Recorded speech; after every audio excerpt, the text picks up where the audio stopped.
Welcome to the 4205 cast. The Kings are coming at you live, but you'll hear us on tape delay. Today I have with me Theo. No. and I'm Chris. Jesus Christ, off the rails already. Already. You know it had to be. That's how we roll. Yep. So, how's everybody doing? What? Who am I? I don't know. Who are you? I The don't know. girls, the girls, them sugar? What? Sure. I don't know what's happening. Me neither. God. I know Andrea doesn't want to do this job. Doing all right. Mhm. A lot is going on, but doing all right. Okay, that's good. Yeah. That's good. Still on So- vacation. Still being lazy. Mhm. Yeah, it's summer. Yeah. Summer vacay. Weird summer vacay. Yeah. Extremely weird. Who knows how long it's going to go on until November, this one. Mm, Oh, the yeah. summer vacation, right? Mhm. But you won't have a pool come like September, so won't be as fun. Yeah, it was fun. So I visited Joe last weekend Uh-huh. because I that cooked. needed to happen Yeah. because I missed his face, like Oh. seeing his Oh, that's actual when face. was that when it was hell degrees outside? Oh, yeah. Yeah. It was a perfect Okay. day for it. Yeah. Could not I have been get it. better timing. I get Mhm. it. Yeah. Oh my God. It just kind of worked out that way. Honestly, What if we a gone the day miserable ass- later, we would. Oh, you wasn't okay. You wasn't like prepping for the helicopolis. The God. what? The helicopolis? Is that Greek? Helicopolis. Is that Yes. Greek? It sounds Greek. Yes. It's Greek. But there was I saw it in pancreation. Hades when I was playing it. Oh man. So yeah, I guess same on my end. It was nice to see Joe. We hung out, swam. He made amazing ribs. It was delicious. It was wunderbar. So good. But yeah. So I figure we have things to talk about. Things happened. Things happened. News Things are happened. still It's like things don't happen for a long time, and then just one day, hey, things are here. Yeah, 9,000 things at once, Yeah. as per usual. So I don't know. I feel like we picked a good week to miss. I didn't feel like Yeah. we missed much last week. So You look like God. What was that character in Crybaby, Joe? Crybaby, Yeah, I guess that's his fucking name. Johnny Depp's character. Yeah. Crybaby. Oh, I hate that movie so much. It's terrible. I hate it so. I had an ex who absolutely loved it. Like would watch it every weekend, and I'm Oh, like, God. I hate this movie. I hate it. Reason she's an ex, then I'm guessing. Yeah. Uh-huh. It's a good move. This shit is coming below my eyebrows. This Yeah, ain't good. man. This ain't good. Right, baby. I had to trim my sideburns. They were getting like very Wolverine before. But in the fro, it's combed down right now. But it is. If I pick it out, it's out of control right Yeah, it's really not good up here. So I have I signed a contract where I have to announce that Kayla had cut my hair because everywhere I go, she's like, "Hey, I cut his hair," and I'm like, "Okay, all right, I guess I have to sign this contract and let everybody know." And we just be out in public and like, "Hey, she cut my hair." And she's like, "Yeah, I did," and I'm like, "Okay, yeah." But you just Oh, like just take a little bit of scissors and be like, Done. that's it. Just Yeah, get she your took hair some cut off like on Eddie that. Murphy and Coming to America. That's Cut Into America, the new sequel to Come There you Into go. America. God damn, that'd be a good title for it. Yeah, for Have real. been in America, Leaving America. leaving America. I'm looking for my son. I love that movie. Who's gonna clean these rose petals up? Oh my goodness. All right. So I guess we'll get into the usual shenanigans. No, let's talk Yeah. more about movies and shit. Who wants to die? I'm okay with that. Let's do it. No, Fuck video games. movies are weird now. They're too weird. So I know we don't want to get off the tangent, but I had Yeah, we do. I had like a debate earlier, and I am fascinated in the year and a half to come after this. Mhm. Like I want to see what movies are. Oh, like, yeah. Will they address this? Will this be a point in movies, like or TV shows or something like that? Will they just be like, nah, we're not gonna fucking address that? It's been It been might really not, weird. you know. It's been really weird it's- reading comics. Yeah. And like it's not happening in comic books right now Mhm, because mhm, these are from 6 Yeah, to 8 they're months already ago. made. Yeah. Yeah. And it's just like, oh, this is just a bizarre alternate reality. I mean, it already was because Yeah. Spider-Man. I think But still- I think anything that has established continuity is probably just going to get bogged down by even mentioning that this stuff happened. So they're probably just going to gloss over it. But anything that like starts from here on in, sure, they can reference what's going on. yeah, So probably. why I brought it up is because like me and Kelly love watching the Channel 7 shows like Grey's Anatomy. Oh, I don't really like watching Grey's Anatomy, but like Blackish and stuff like that. And I you love have a Blackish. show, yeah. absolutely love that show. Junior's my boy. You have one show that is 100% a hospital show that will have to pretty much talk on this. Oh yeah. And then you might have a sitcom that might be like, hey, we don't want to fucking deal with this. So you have such a disparity on the same network where like one is dealing with this and the other isn't. And it's like, I just want to see the year after this. I just want to see what shows are. It's going to be interesting. Yeah, let's see if there is a year after this first. Yeah, I was going to say, yeah. We have to make it first. That's fun. Let's we're video gonna games. We're gonna be fine. We're gonna be fine. I know. In 2022. Oh, we lost focus there. I know you did. Yeah. Just like 2020. Yeah, exactly. And just like we did at the start of the episode. So let's be like my camera and regain my focus. Okay. And let's talk about video games. Who wants to start us off? I'll go. I don't have anything too like crazy. Then why did you start off? Okay. Because it's gonna be short and sweet. Okay. For once. Yeah. Right. Yeah. This is me now. Video games are like, video games. I'm buying them, but not really playing them. But I'm playing 2 games that have been very taxing to my body in 2 different ways. Uh-oh. Yeah. Ring Fit Adventure. That's actually the second one. Beat Saber? No, the first one has been Homeworld Deserts of Karak. Okay. Yeah. Homeworld Deserts of Crack. Karak. Correct. Correct. Correct. Correct. Correct. Correct. Correct. Deserts of Crack. Yes. Wow. And just say no, kids. Yeah. Yep. Just like with Divinity, so this game is an RTS. And just like with Divinity, I was like super in the mood for an RTS because I haven't played one in when StarCraft 2 came out. Was the last time I really like sat down and like sat through a campaign in RTS. And didn't you play Into the Breach like a lot? No, that's not RTS at all. Oh, okay. Yeah, it's a strategy RPG, like tactical game. Got it. So I saw this on a Steam sale for $5, and it's been like in my wishes for the longest time because it came out, I think maybe 2018, like $40, and it hasn't really gone down in price. So I saw that for $5. It's like, oh shit! Like I already was feeling this way for an RTS, and I was like, yeah, let me jump into this.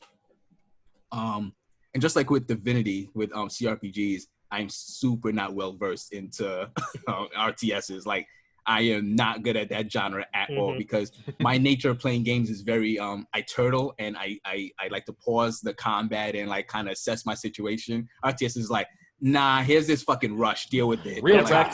Oh no. Get wrecked. Oh man. And like pull your SCVs off to attack the Zerglings.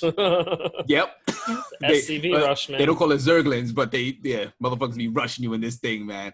So the first mission, I'm like, yeah, I got this. Like they're like, oh, move your unit over here, move your. I was like, yeah, I'm back in this. Second mission got fucking worked. Yep. It would be like maybe a day to beat it. Theo, you forget about that the constant state of panic you have to be in when you play an RTS. And what I kind of love and kind of love how crazy it is how anything could go bad at just the drop of a hat. Yep. The whole mission could be fine up until like the last minute. It's like, yeah, you have a whole bunch of different units coming at every different side at you, and you're like, oh, I just lost. Oh, shit, fuck. I was doing amazing. Didn't reinforce that one side. The computer cheats. The computer cheats in RTS. Oh yeah. Well, yeah. Well, yeah, kind of. I'll be honest. I prefer that. Yes. I'd like it. Okay, the greatest RTS experience of my life was playing a modded StarCraft 1 map in which the computer could instantly spawn things. And everything was turned up on our spawn rate, but you did not make things as fast as the computer. So you had to work as a team, 4 people, to beat 4 broken-ass computers, all working in tandem. And if you didn't, and someone would die. It was like someone was going to die, so you had to make sure. You lose units. Like, you got to get used to that. It's like, yo, you're just going to use – good thing they don't have names because – Oh, yeah, because – that was XCOM's problem. Yep. Like, naming the characters was honestly the problem. You think so? Suddenly they're not expendable. If you're designing your characters to be expendable, don't name them. No, then people aren't going to want to. No, I think that's the genius of it. You super do that. Like I made a team of like all you guys, honestly, And I was like, man, I really don't. Damn, Joe bit it. Fuck. Damn. He's my sniper. Shit. Oh, well. Gotta. Well, there's other reasons not to like XCOM, but Oh, Yes. you're crazy. besides that. No, I understand the frustration with XCOM. Yeah. Fucking missing 98 hits. 98%, That's not fun. Yeah. It's that can happen because it's not 100%, but the chances are you missing 98 that often. Like the odds are already stacked against you. Yeah. Mhm. The fact that you can make all the right moves and still fuck up is really frustrating. So with you saying that, back to Homeworld, I feel like I'm best at this game when I am just like kind of not planning too far ahead. When things are just happening, I'm like, all right, cool, I need to react to this, as opposed to like when I have a strategy down pat and I'm like, okay, cool, like this is going to happen. I usually get worked that way, as opposed to just reacting right as something happens. It's going to have a plan, but the most important part of the plan is to understand the plan could fail. Yeah, and what's plan B? What's plan C? Yes. Make the plan, execute the plan, expect the plan to go off the rails, throw away the plan. Yep, that's it. But I've been like, it's been like really like scratching this itch that I've been wanting for RTS. I actually reinstalled StarCraft 2 because I only ever played the Terran campaign. Same. Oh, the first game, Wings of Liberty? Yes, I never touched the Protoss or the Zerg. Yeah. or the Zerg. Never. So I was like, same here. I reinstalled it recently too. Really? Yeah. Honestly, it peaked at Wings of Liberty. I've heard, but I still want to know. Yeah. Yeah, exactly. I I did not stick the I really landing, don't- I'll tell you that. I heard the Protoss was the last campaign, correct? Always is. I heard it gets real anime, and I was like, I like anime. I really like anime. So Not my StarCraft, though. I like anime in my everything. So. Not my StarCraft, I'm sorry. I'm with you on this one. Not in my StarCraft. Look, the Protoss are anime as fuck already. So like, just pretending they're not anime as fuck is yes, they are. They're anime. They're anime as fuck. No, they're not. You Are can make kidding anything me? anime. Look at them. You gonna tell me you can't picture the Protoss in an anime? Sure, I can, but that doesn't mean they are anime. But yeah, I've been just playing a bunch of this game. What's actually the worst thing about this game is that it's a terrible PC game. Really? Homeworld? Yeah, right. Homeworld was like started as a PC. So that's the crazy. Well, as far as I know, it's no. They have no port to the systems. It's just a PC exclusive. Yeah. But it is so sparse in its options. Like there's a lot of things I want to change with this. That's and what you things mean. like that. Mhm. Yeah. And I have to go in the INI files. Oh to change, no! So like, it is a PC game. It's an old school PC game. Man, like I want to change like something. I'm like, all right, cool. I don't really love the like on the right click is to zoom in. I'd rather that be like a like I could click to move a unit or something like that. But it's like kind of backwards, so I have to kind of like have my brain working different. And they're like, no, I'm going into the options and like I'm like, wait, why can't I change this? That's so weird. Right? So I googled it and everybody was like, INI. yeah, this is you got to fucking go into like the settings and go into INI files and Ugh. like shit. And then I was like, what? How archaic. But this game came out in like 2017, the latest, and I'm like, this is insane. But other than How unprofessional. right. Don't get me started on that. Even that had like some I could customize controls in that. Came out what 98? Mm-hmm. Like come on, man. 2000. But 2000. did it? Yep. Oh, okay. All right. 2000. Well, still 20 years ago, and I could still do it in that. Oh. But yeah, just been enjoying that game a lot. It's been just kicking my ass. Like Mhm. I think there are 8 missions in the game. I'm on the 4th mission. I've been on that shit for like a week. Oh, that's good. Yeah. Get some longevity out of it. Yeah. And it's $5. So Oh, there you go. That's the magic price point. as Joe alluded to earlier, the second game I'm playing is Ring Fit Adventure. Mm. Well, when you said, taxing on your body, Yeah. assumed it would be some exercise game. And that was the first one that came to my mind. Yeah. Well, So what's this one all about? so Besides the fact that it's exercise. it's an exercise RPG. Of course it is. Yeah, of course. If you're gonna make me exercise, you gotta put fucking numbers in that bitch. I respect it. So I respect it. I don't know if you guys saw the initial reveal trailer when it came out, but it's basically they give you a Pilates ring where it has like a pretty good resistance. You put the Joy-Con in that, and they give you a leg strap to like put the Joy-Con, the other Joy-Con in that, where Mhm. you can simulate yourself like running and like doing squats and stuff like that, because the Joy-Con has gyro control and things. Mm. So I remember seeing it and I was like, yo, I that seems pretty cool. Like, you put an RPG in anything, I will try it out. Yeah. And I just like kind of just skipped it or whatever. And since this quarantine, it has been flying off of shelves. Absolutely, like it comes into stock and then like 5 seconds later it's sold out on Amazon. So I was like, I kind of want this game. And then like we usually exercise a lot, and we haven't been doing that since this whole quarantine thing. So I was like, Mhm. this might be a fun little way to incorporate exercise and then still play video games. So one of these days when it finally got into stock, I just was like, okay, let me just like quickly buy this thing. And it finally got it after like a week of stalking this thing. Yeah. And finally came, and I'm trying it out. And the presentation is just phenomenal. Like, it's built off of the Breath of the Wild engine. And Oh shit! Really? Yeah, it's like very cartoony. Like the the story in this exercise RPG is that you find this Pilates ring, and it asks you to, like, I think it asks you either pull it or close it, right? And when you do that, you release how can I describe it? I don't know. It sounds like you're pulling and releasing something to get something out. So I don't know. What is this game about, Theo? Hold on. So as you're doing that, you release a weightlifting dragon, Mm. an evil weightlifting dragon that like pops out this thing. With He's with a big beefy arm. he is huge, like huge. Like, he is like has his like little Spanx on. He's sweating all over the place. Like, I'm gonna fuck you up, and I'm like, yeah. He's the final boss, right?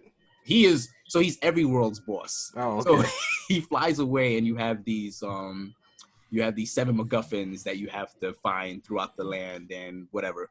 So you start every level with you jogging in place, right? That's you trying to get to the end of the Chariots level. of Fire, like. Yeah, pretty much. So you're jogging in place, and you come across enemies. So the cool thing about that is you use exercise moves to fight the enemies. So you can like say you have like above like weightlifting things, and you like press the thing like that, and then that has like these fists come down on enemies, punching them as you're like doing reps of the Pilates ring. And you have something else where you like running in place and doing like little squats and stuff like that. You have Zen motions where you breathe in, breathe out, and like it's really cool. It sounds silly, but kind of neat. It's 100% silly. The writing knows how it knows what it is, and the writing is like actually very good. You go to towns and buy equipment and stuff like that. You get like different skills. Do you get like summon spells to like summon people from that aerobics video where there's like people dancing on the screen? There's that really catchy song. So you know what I'm talking about, right? I do know what you're talking about. It's fun you asked that because if you connect it to the internet and so this thing has like a weird offline mode where you can still use the Pilates ring while you're not playing the game. Like, say you're watching a movie and you want to put it between your legs and you kind of like still exercise and stuff like that. You gain experience that you can either use for yourself when you log back into the game, or you can send it to your friends to be like, hey, I see you struggling on this exercise. Here's some experience so like you can level up so you can fight this boss or whatever. Oh, so it's got like a social... Oh, it's the social that is my favorite thing about this, because I actually was talking to my sister about it and she ended up getting it. And when you log in and then you could go into like the leaderboards and stuff like that, you see like, oh shit, this person beat me in like squats, and like, nah, that ain't happening. That ain't happening at all. Nice. But that's kind of cool, actually. It's so cool. So one of the first power up you get, like the first one of the MacGuffins you get for the game is it's called color coded, where you have different color skills. Like the red skills are usually for like the upper like torso, like you're doing arms and stuff like that. The blue skills are you're doing leg exercises like squats and you running in place. Yellow is core, like you doing like planks and things, and green I believe is like Zen motions, like yoga. That's what it is. When do you unlock ultimate CrossFit? I can't wait to see what the final skill is, like the final MacGuffin, because they are really doing like some really cool RPG tropes. So with this color coded thing, when you get this, you have these enemies that are like, oh, it is advantageous to use like a red skill, which is like the upper torso skills against it. So now you can make like your skill wheel, your fitness customizable wheel, more attributed to a certain stage. So if you see like this stage has a lot of people that a lot of enemies that you need red skills for, you're like, okay, I'm gonna make my hot bar all red skills. But like you might find there's a hot bar in this game, so you might find that you're lacking in like core skills because like these enemies are taking much longer to beat because like what's this for? This is for Switch. the You Switch. know Okay. It's for the Switch. I know. I'm just making sure. What else I would was this shit just be double PlayStation. checking. It's on PlayStation Move now. Yeah, right. If that was last generation, absolutely would have been. But it's very hard to get motivated to work out, like because it's working out kind of sucks. Yes. And then like there's nowhere to go on top of that. Yeah. It's just like you just gotta be motivated. Like you gotta just hope for the best. But with this, you see a constant like it's very like it's very reinforceful, like a positive reinforcement, like every step of the way. Like that's good to know. You do stretches in the beginning, and they talk about your previous work. It's like, hey, I seen that you was you handily did some of these stuff. You want to make it up? You want to make it a little harder, or like if you see you struggling, like we can lower the difficulty a little bit. It's like constant positive reinforcement, and That's good. I've been using it for about 2 weeks, and every day I'm like, yeah, I can't wait to jump back into this new fake thing. At the third world, I fought the boss, and he whooped my ass, and it is a demoralizing thing when you physically cannot beat the boss. Like before, like when you lose the boss, you're like, yeah, I'm just gonna try again, like whatever. But like I got him like more than halfway his life, and then he beat me, and and I was like, I literally do not think I could fight him today. Like That's I funny. do not have the strength to fight this guy. But end up like, I was like, let me go back in because the ring is talking to you like, yeah, you had him, you almost had him. You Like gotta use your 1988 aerobics championship summon abilities. you gotta summon the guy that looks like Matt from Night Court. He's like running. He's like, Jane my favorite Fonda one. was that? Yeah. Was that one? Yeah, just summon Jane Fonda. Summon Jane Fonda. Well, she's the final boss. Yeah, right. It is. No, Richard Simmons is the final boss. Richard Simmons is the final boss. Yeah. Ooh. Wait, which era? Which one? Which era? Which is How Peak era. era. Peak era. Peak era, Richard Richard Simmons. Simmons. 80s. Yeah. Peak era. Come on. There's no way you can top that energy.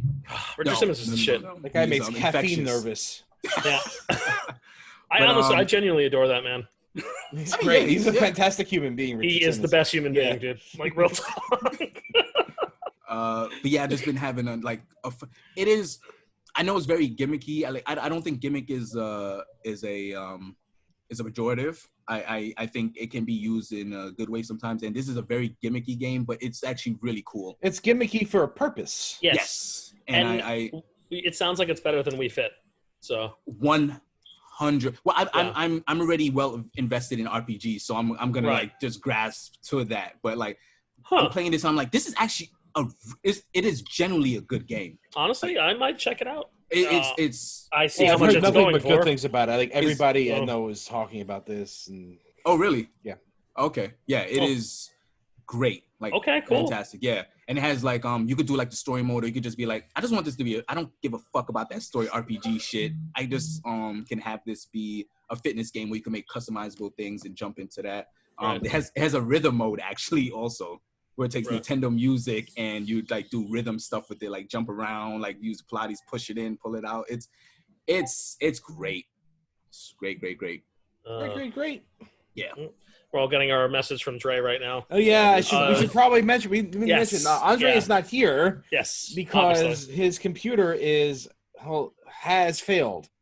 Yes, we don't know why necessarily yet, but Yeah, we he's just giving know. us updates on his computer Yes. right now. So You can hear the Discord messages in the background. So yeah. Yeah. So yeah, I figured it was good to mention that. So honestly, Theo, that sounds inspiring. I may pick it up because it sounds fun. It's I believe don't pay more than $80 because I think that's I'm not. the I'll fucking MSR. pay $80. I mean that's the price of it, but people Yeah. are, like you go on Amazon because it's selling out so quickly. People are Yeah. charging like $150 for it and stuff Yeah, I can like kiss that. my ass. No, Yeah. I don't buy fucking overpriced toys. I'm not going to buy overpriced video games. Yeah, but yeah, just these. It's been a very interesting experience these past 2 weeks playing these games. I'm like, oh man, my brain hurts. It's like, oh man, my body hurts. I just go for Combination. walks. I've been walking. I've actually been going outside. Yeah. Mhm. Walked around Midtown the other day in the Nice. sweltering heat. Yeah, It's great. walking is my new pastime now. My new favorite pastime. It's fun. It is nice. Yeah, well, I don't do walking it shoes enough. and everything. Yeah, around this time last year, I walked, all the way home from Bay Ridge. That was fun. Jesus. That's long a walk. Yeah. If for our listeners, viewers that are not from the New York area, Yeah. that's a long walk. That's a it was far like it was walk. like all the way for. I live on. Well, I'm gonna blow myself up. Don't dox yourself too much yeah. here. Suffice to say, it was like 80 numbers of Yes, streets. Yeah. Yeah. Joe lives in what is already kind of sort of South Brooklyn, and Bay Ridge is about as South Brooklyn as it possibly can get. Yeah. That's A marathon the is easiest way to what, describe it. 13 miles or 26 miles? 26. So I only It might walked have- 4. It Oh, felt did like you? 4. It felt like it told me it was 4. is that only 4 miles? I don't believe that. Really? A mile is about 20 New York City blocks. Yeah, in short Okay. blocks. Yeah. All And I right. walk- walked works for out. about 80, so Okay. Damn, I thought that was way more. me too. I'm like, I only did 4. God damn it! People That's not run bad. 26. Right? I know. I need to go back. I need to walk the other direction. Next time I have an eye doctor appointment, I'll walk out to it. There you go. Yeah. All right. So Yeah, that's me. that's you, Yeah. Joseph. Yep. What you playing? So I'm about to put the pin on the Divinity era of Mhm. games that started back in March. I'm on Oh, what my a time. yeah. I'm about to finish up my 3rd playthrough of Divinity 2 on Tactician. So Okay. I've gotten to the point where I finally figured everything out, and now I am just slaughtering the game. Mhm. That's only because I put my last playthrough as the lone wolf playthrough, where you instead of 4 characters you go through with only 2, but they're super powerful versions of themselves. Mhm. And I Is it realized possible to do one character? yes, it is. Okay. You don't get any extra bonus for it, but you can do this with 1 character. Gotcha. I might do that actually if I get bored enough. Yeah. Because man, did I find a build I really liked, Mm-hmm. and things are just disintegrating with the amount of stats I'm getting from this. And Yeah. I've discovered that really having more than 2 characters is really a detriment. So, in my playthrough, I obviously have 4 characters, and when we were doing our Yeah. combat thing with the 2 characters, it is, even though you are constantly outmatched, it is way more manageable in a weird way. Yeah. Like with Oh, 4 yeah. characters, are like, all right, this guy's standing in this fucking location. Like, Yeah, he's- this one's gonna die. It's gonna be a pain in the ass. to bring him back is like, Yeah. all right, but 2, you're like, all right, cool. You have north, it's like the Jackie Chan, like, you have the left side, I have the right side. Pretty much. Right. Exactly. And I took everything I knew about the game Mhm. and built my characters such that they just do thousands and thousands of magic damage and nothing else.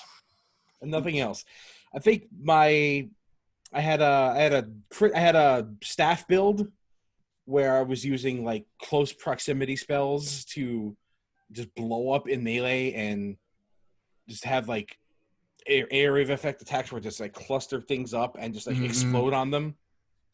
That was really efficient for a while. Hearing And your the love for staffs now is very, well, very interesting. since I figured out how they work and No, what their purpose is, I listened to the episode. Yeah. I was like, oh, Yeah. okay.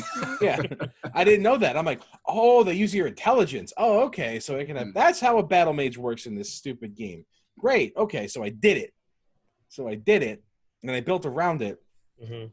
And eventually I just stopped using the staff altogether. Just bare knuckle in it. Just roll in there and just explode on things. It was just more efficient. Hey. It was just more efficient. Mm. But what was really efficient was the other character. I had like a long range magical crit build.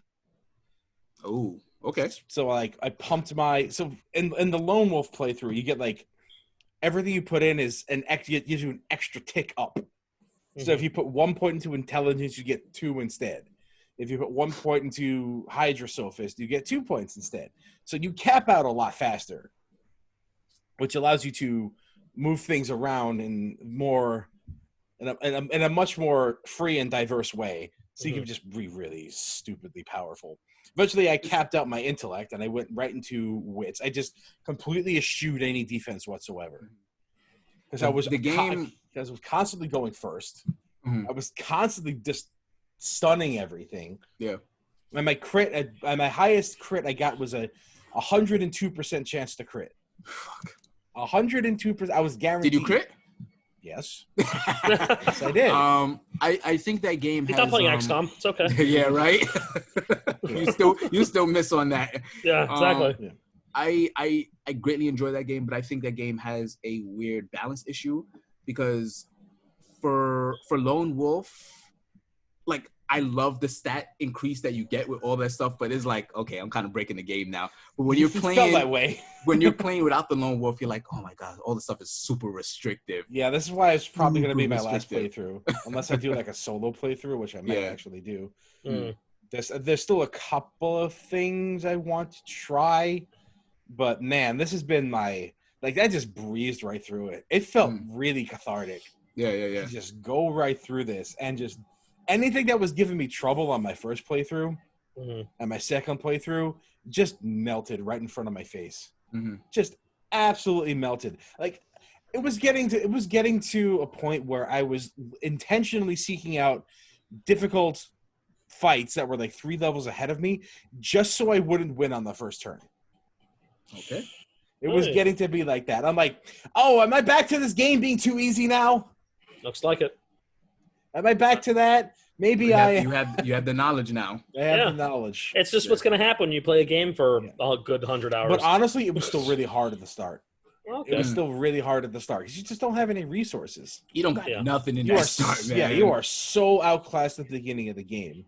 I actually think that opening is very strong for a RPG, especially for you for the curve of you trying to build up because you're in jail. Yeah. So you got try to figure out how to get out of this place, get equipment and get money and get out of here. It was hard for a while because I could not get my companion character, the Lone Wolf talent, until like level 4 because you can't get the second character before getting to level 2. You just can't. You just flat out can't. I did not know that. I tried really hard, and every time I reached the town, every time I reached Fort Joy, I'd be bumped up to level 2. And they'd have everything already pre-allocated. You couldn't do anything. So that was a hard start. That was a difficult start to that playthrough, which is why a solo playthrough might actually be easier. Yeah. Then I ran into another problem where I'm at the end of the game. At the end of the game, you have to decide like who gets the big prize. And I know exactly what you mean. So my companion character was like, I should do it. And I'm like, I don't want you to do that. Are we gonna have to fight? We're going to have to fight. They let you know that from chapter 1. It's like, yo, things going to get bad in the last few chapters. So I ran into a problem when I was finishing up this playthrough, and I did finish it, where I had to fight my companion character, and they were going first, and since I eschewed all defense... One shot, just ate through all my armor, just teleported right over, dropped a 7,000 point damage attack on me. Oh, so he played as you. Gotcha. Yeah. I'm like, maybe I should have switched these builds around. So how do you decide who you want to play as? Yes. At the start of the game, you do, yeah. Okay. And then my companion character just sort of took over, like, I'm going to do this. So what I had to do is before dealing the final blow to the final boss, I had to unequip everything and then take care of it myself. It was so stupid, but I got it done. Hey. You gotta do what you have to do. I feel like that's the the motto for Divinity. It's stupid, but if it works, it ain't stupid. Yeah. So I think I'm pretty much, unless I'm gonna do more multiplayer, I don't think I'm gonna do more single player of this. I wouldn't mind going back to that multiplayer playthrough, but since I know like everything now, like You might just train. You might just like I'm just truck through that too. I'm just gonna walk through the game. Mm-hmm. Honestly, I'm just gonna walk through it. So maybe I'll just go to Pillars of Eternity instead.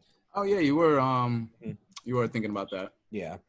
But you didn't like the first one, correct? I didn't. I don't think I was in the right mindset to play that one. Gotcha. So I just gave up on it and just never looked back on the genre because I thought I was done with the genre. But then I just had the sudden urge to play a game like this. And then I invested several months into it. So now what? Mm-hmm. Now what? So now I've got a few stopgaps. I'm looking for Horizon Zero Dawn to drop next week. It should be coming soon. That is next week, right? Yeah. But you're actually interested in that game? Yeah, I am. Okay, cool. I'm not sure how long it's going to hold my attention. I really doubt it's going to hold it like this game did. I'm interested to see where you look. I'm willing to drop a sizable amount of money on something I'm not going to like right now. I'm willing to try. Okay, let's go. I was going to say I don't think you're going to like it personally. I'm willing to pay money to find out now. It's a because like I from what I have seen of it, obviously I haven't played it myself, but I watched Claire play through a large chunk of that game. It's a really good game, but it's a really good game. Yeah, I think it's and that's why you don't think I'll like it. Yes, well, it's a good game in ways that you don't always like. It checks the exact boxes that it needs to check to be a successful AAA game. Okay. Yeah. Open world, serviceable combat, pretty, gorgeous game. Absolutely. Yeah, that's what really is the big detractor here is the serviceable combat part. Because I like my games to have a lot of depth. So what you will like about this game is the story and the world are fucking awesome. Yes, that is really why you're going into it for. The most undeniable thing about the game that I know you will like. How could I hate anything with Lance Reddick in it? Oh my god, it's so good. But I'm hoping that it doesn't, because I wouldn't call the game safe because it's not necessarily safe, but it is definitely AAA. You could look forward to me shitting on a thing because I'm gonna buy it. I'm already committed to this. Or Joe, for all I know, it might check the boxes things you do like. Who knows? So we'll see. I'm hoping. But in the meantime, I picked up Carrion, and I don't think that's going to last very long. That game is like, from what I heard, like 3-4 hours. It's. I've been playing it for longer than 3-4 hours. Oh, okay.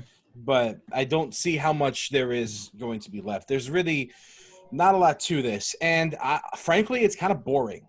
So, for people that don't know, Carrion is a Dark Katamari. Yes. Dark Katamari. It's Aliens Katamari. Yeah. It doesn't feel like it. I think what I wanted this game to be and what it is totally at odds with each other. Mm-hmm. Because it's the whole premise and the whole marketing behind it was like become the monster, terrorize the thing. So I was expecting to go around and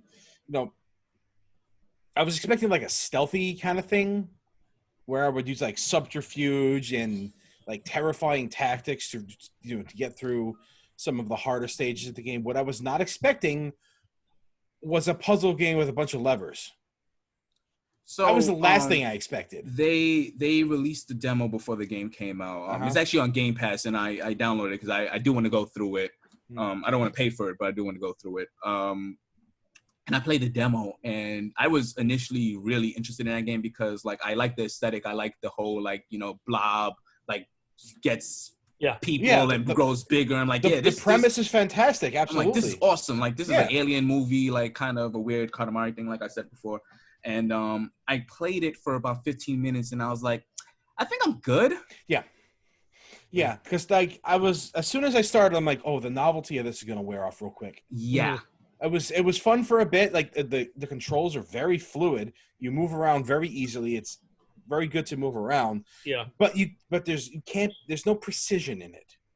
And sometimes you want to be the monster, which means you want to slowly creep up on something, and you want to just surprise somebody in the bathroom, grab them suddenly, and then just throw them around in front of a bunch of scared ass people. Listen, Dr. Disrespect, you can't be doing shit like that, man. But the game is so imprecise and so finicky that you end up just like flailing your arms about all over the place. Yeah. Just so you hope something gets done. So you were hoping to be the creature from the Thing, from the John Carpenter movie, and not the 2012 movie. Yeah, I was expecting the Thing. What I got was elevator action. Right, got it. Hey, elevator action ain't bad, man. It's not what I was looking for. Okay. Yeah. Like I was really into this because I'm like, oh, this looks great. This looks cool. This is gonna be so much fun. I was pretty hot on it during the previews. Yeah, because it looked like the premise of the game was being a monster and not pulling levers. I'm probably gonna finish it. I paid money for it, and I'm past 2 hours. So wait, it sounds like I'm gonna wait for it to be on sale. Your PC? Yeah, I'll put it on Steam. Do you not have Game Pass on PC? Yeah, I don't really mess with Game Pass. Okay. I don't really mess with it. I mean, I probably should. Yeah. I probably end up just not using it a lot more. I'm very picky about my games. You know that. I'd like to just toss money to games I want to try. But yeah, I don't think I could really recommend Carrion all that much. It was fun for an hour, and then it just got to be a chore. That was the only thing I wasn't sure of, and it was one of those, like, I had planned on buying it day one if they're like I'd heard enough good things about it, but I've heard mixed things about it. Like I've heard a lot of good things from some people, but also from a lot of people are like kind of like, yeah, it's fine. It's just there's not much to it. And I'm like, there really so isn't. It's a cool aesthetic and a great idea, but the execution is boring. Like how can you make it? How do you do that? How do you make a game like that with that theme and then make it boring? So I feel like they can't make a good Aliens game either. So that's I feel like you could say that same exact thing about there's a little indie game that came out the other day, Panzer Paladin. Oh, Panzer Paladin came out? Yeah. And looks phenomenal, I think. Like the aesthetic is like very Mega Man, and you can that's the appeal. Yes, you can get weapons from the enemies and use it. And every weapon has durability, but you can cash in that durability to cast a spell from that weapon. And I saw that and I was like, this looks fantastic. But every review that I've seen about it says pretty much like that its premise is the most interesting thing about it. And the game itself, like I still want to get it, but they say the game itself, like it doesn't use the stages as well as it should, because like those games, the stages are like pretty much characters itself as well as your character. Like if you have a boring stage, like kind of what's the point? So. Yeah, that's another thing about Carrion is that nothing is really exciting about the aesthetic, and they have you. Like there's no map in it, and it's not. I wouldn't call it a Metroidvania, but you go through it and you get like power ups to, do different things with the puzzles, which was kind of what I was hoping at a Katana Zero. So it's kind of similar in that, and like what I wanted at a Katana Zero. Yeah. If Katana Zero did something like that, that would have made it a more interesting game. Honestly, if Katana Zero and Carrion like switch certain parts about each other, I think they'd end up being much better games. Like if the gameplay in Katana Zero was put into the premise of Carrion, this would be a much more interesting game. You know, I just thought the puzzles would be trying to get past like the flamethrowers and the big robots and stuff. Because the combat is a mess in this. You just like shake your controller around and whip your tentacle around and hope you hit something. It's not fun. It's not fun. It's imprecise. The novelty wears off real fast, and I'm sad that I'm this disappointed by it. Because it looked really freaking cool. Yeah. But they wasted it. It's not great. That's a shame. Yeah. And I've been trying to configure Deus Ex. What? Configure? Yes, configure. Because that game is dark. Oh. That game is I did watch one of your streams, and I'm like, tried anyway, right? This is dark. Yeah. Oh, I was watching. I'm like, I don't think any people who were watching can really see what's happening. So on your end, it's fine. On my end, it's fine. Ah. But on the playback, it's like nobody can see anything. That's interesting. Yeah. That's weird. Mm-hmm. I did end up finding 7 faucets though. Faucet counter up. Faucet counter at 7. So I don't know. I have to figure that out. I'm close. I almost got it. But I don't know. I might not go back to it. I just haven't been feeling it as much as I wanted to. God, I really haven't been feeling it, and I feel like such a cop out. Yeah, like I don't want to do it. And you defended this game so righteously for so long. I love this game. I love this game. But when I have to, I love to play it, but I like to explore it. You know. And when I have to, when I'm streaming it, if I'm like sitting there and exploring it, I don't know. I'm not looking for faucets in that. You should be. I am always looking for faucets. Yes. Yeah, but I'm also looking for things that aren't faucets because I have to play Deus Ex. You can do both. Yeah, but it takes a lot of time. Look, I like to be able to stop and start on a whim. If I'm streaming, I got to commit. That's fair. That's what it is. It's the commitment. All right, I get that. That makes sense to me. Can give you the 3rd degree about this. Jeez. A little bit. All right, well, why don't you tell me what you have? Oh, me? Yeah. So, well, first, when I went over to Joe's, we played Killer Instinct. Oh, yeah, I forgot to mention we did play Killer Instinct, yeah. Yeah, that game is incredible. I love that game. We played like 100 sets? Close. What? It was like 70-something sets. It flew by. Claire sat there and was playing Zelda while we were going at it, and we didn't even notice how many matches we had played. So we looked at the count and we were like, oh, that was dumb. But it was just straight Jago Fulgar. We didn't even change characters. No, we did not. I've since picked up Spinal. Of course. The only other character in that game I think I like. You don't like Rash? Okay, I like Rash. All right, bullshit. I'm like, okay, you don't like get the hell out of here. I like Rash, but I was kind of like trying to avoid it because like there's so many other characters. Like there's got to be one other character I like. Dude, Rash is so fun. He's so fun. Yeah, he's a Battletoad. Oh my god, they nailed him. He looks better in that game than he has ever looked ever. I mean, you look at that. You look at Nintendo Battletoads, and it's doesn't look as good as Rash now. So, like maybe the arcade Battletoads game, which was kind of cool. There's a Halo character in that. Yeah, Arbiter. Yeah, I didn't realize that was a Halo character. Mm-hmm.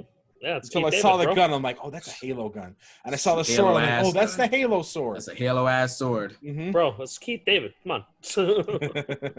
Well, is it Keith David in the... I don't know if he voices him in KI. I don't think so. I don't think they pulled the budget for that.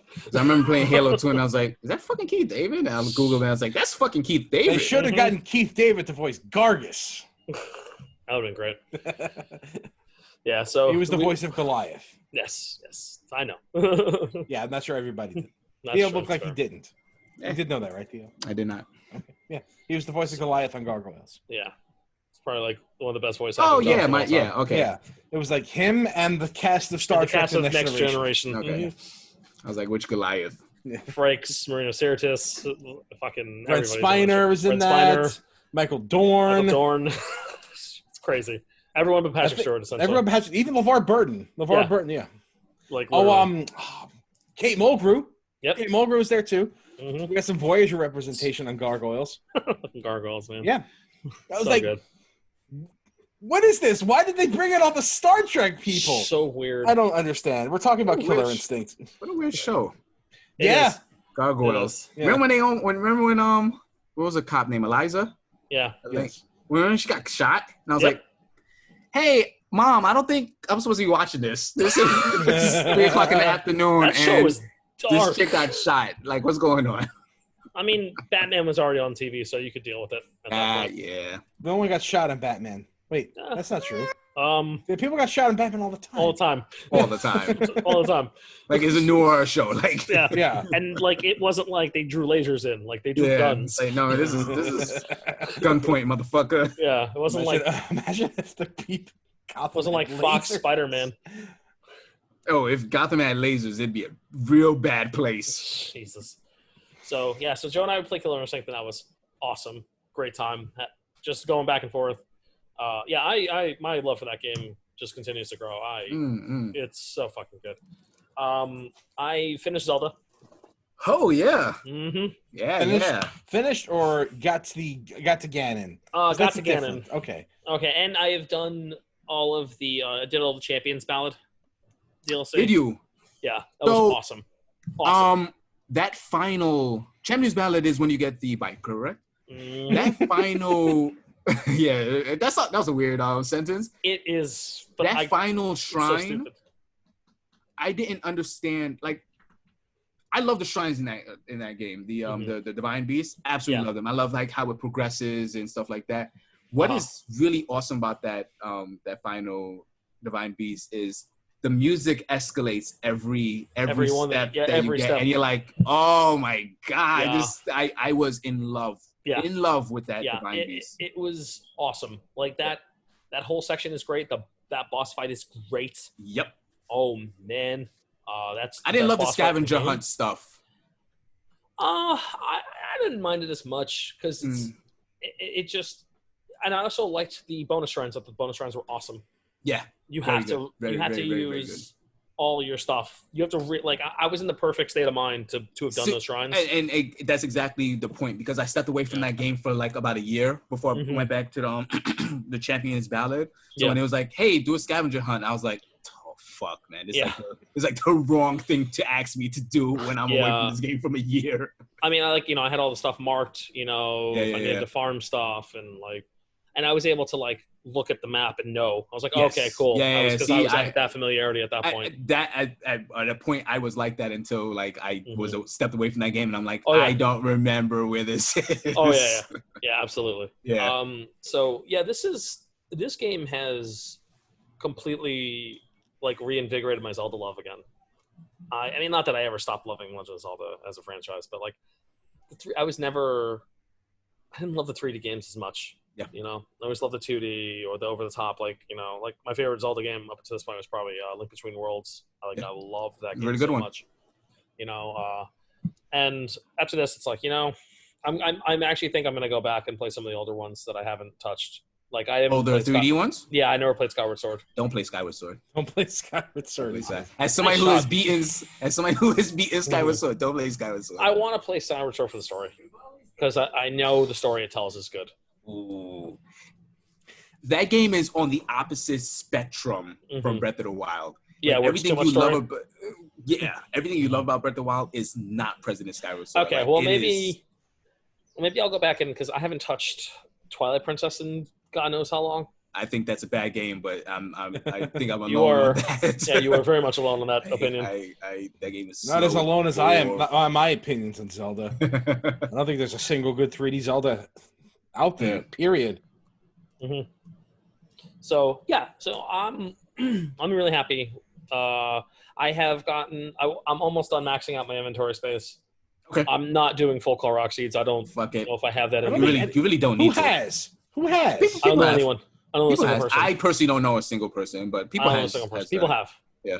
If it's one of those things where I would maybe do that over the course, just once in a while. I'm in the area, sure, whatever. Yeah, right. But once I max inventory, I'm gonna take that stupid goddamn Korok mask off and just fucking run around in the green tunic that you get, which makes me happy. Yeah. Because you get the original Zelda tunic. I was very happy to see that. Yeah, yeah. Yeah. So I also went back and I finally listened to Spoiler Cast on the game that you and Dre did finally. Because now I'm like, okay, I beat the game. I'm gonna listen to it now. Yeah. Yeah. I actually really love the plot of this game a lot. I think it's awesome. I like the less is more approach they had. I really love Zelda's portrayal. It's the best it has ever been. I am shocked at when I found out that people didn't like the story, because for all the complaints that the previous Zeldas had, where you're like, oh, this is just too much story, I can see your face all the time. You have a choice here where there's no owl. Yeah, hey, you want to listen to this thing again? It's like, no. Wait, did you say yes? No. But with this, you actually have a choice to say okay, I'm finding these memories. If I don't give a fuck about the story, I don't have to interact with the story at all, because you're literally at the end of the game from you failed, and you're like, yo, just beat Ganon, man. Like Yeah. I think that whole premise is incredible. And Yeah. When you start the game, technically the story already happened. yeah. Yeah, exactly. You're picking up And the pieces of the story, essentially. I think it's genius. I think it's genius too. I think it's incredible. Genius. I also fell in love with all the champions. I think they're all great. Yeah. Mm-hmm. That portrayal is fantastic. My favorite's probably Urbosa. I think she's the shit. Like, why would she not be a favorite? She's so fucking cool. I love her so much. That's the way Zelda should be. Is like the story really should take the back seat. Yeah, Yes. and what's like, there is good. and exactly, and I like that. The thing I really like the idea that Zelda's kind of a like she's resentful of you, and I really dug that. Yeah, and one of the Hyrule Castle is one of my favorite dungeons in all of Zelda. I had so much fun in that castle. Sorry, Breath of the Wild's Hyrule Castle is one of my favorite. Yeah.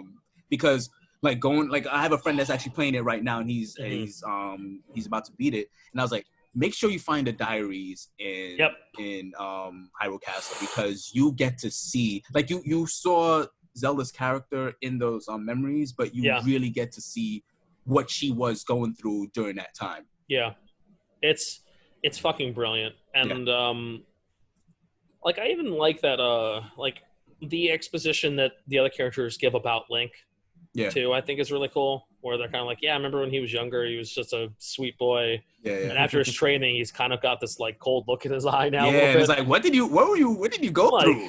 I like he's that. Like, he doesn't talk much, but like, I was like, yeah, all right, yeah, it's good. Like, it's good. I love shit like that. You know, it's tongue in cheek, but not in an obnoxious way. And this is one of my favorite games ever made. Like, I'm so fucking in love with this game. I'm gonna finish up. I might try and get full power Master Sword. I don't know. I'm gonna give that's the 100 floor. I think it's rough. It's like 60 floors. Oh, is it?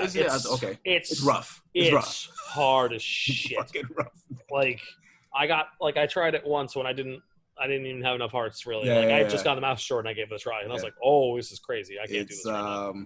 Yeah, it's hard. But so another thing that's pretty subdued that you alluded to earlier that I really like is the music. Oh my god, I think is incredible.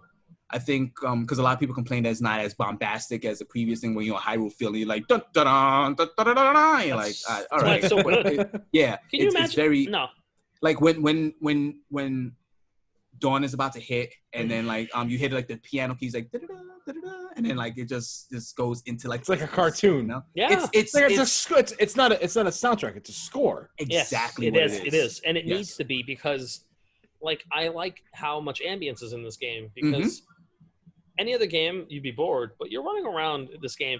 There's no way if you're trying to get every shrine in this game that this game is less than 100 hours for you on your first playthrough. Yeah, it is guaranteed.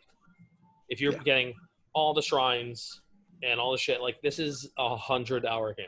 Sounds like somebody's getting shrines over there. Or you I still haven't found one of the towns in the game.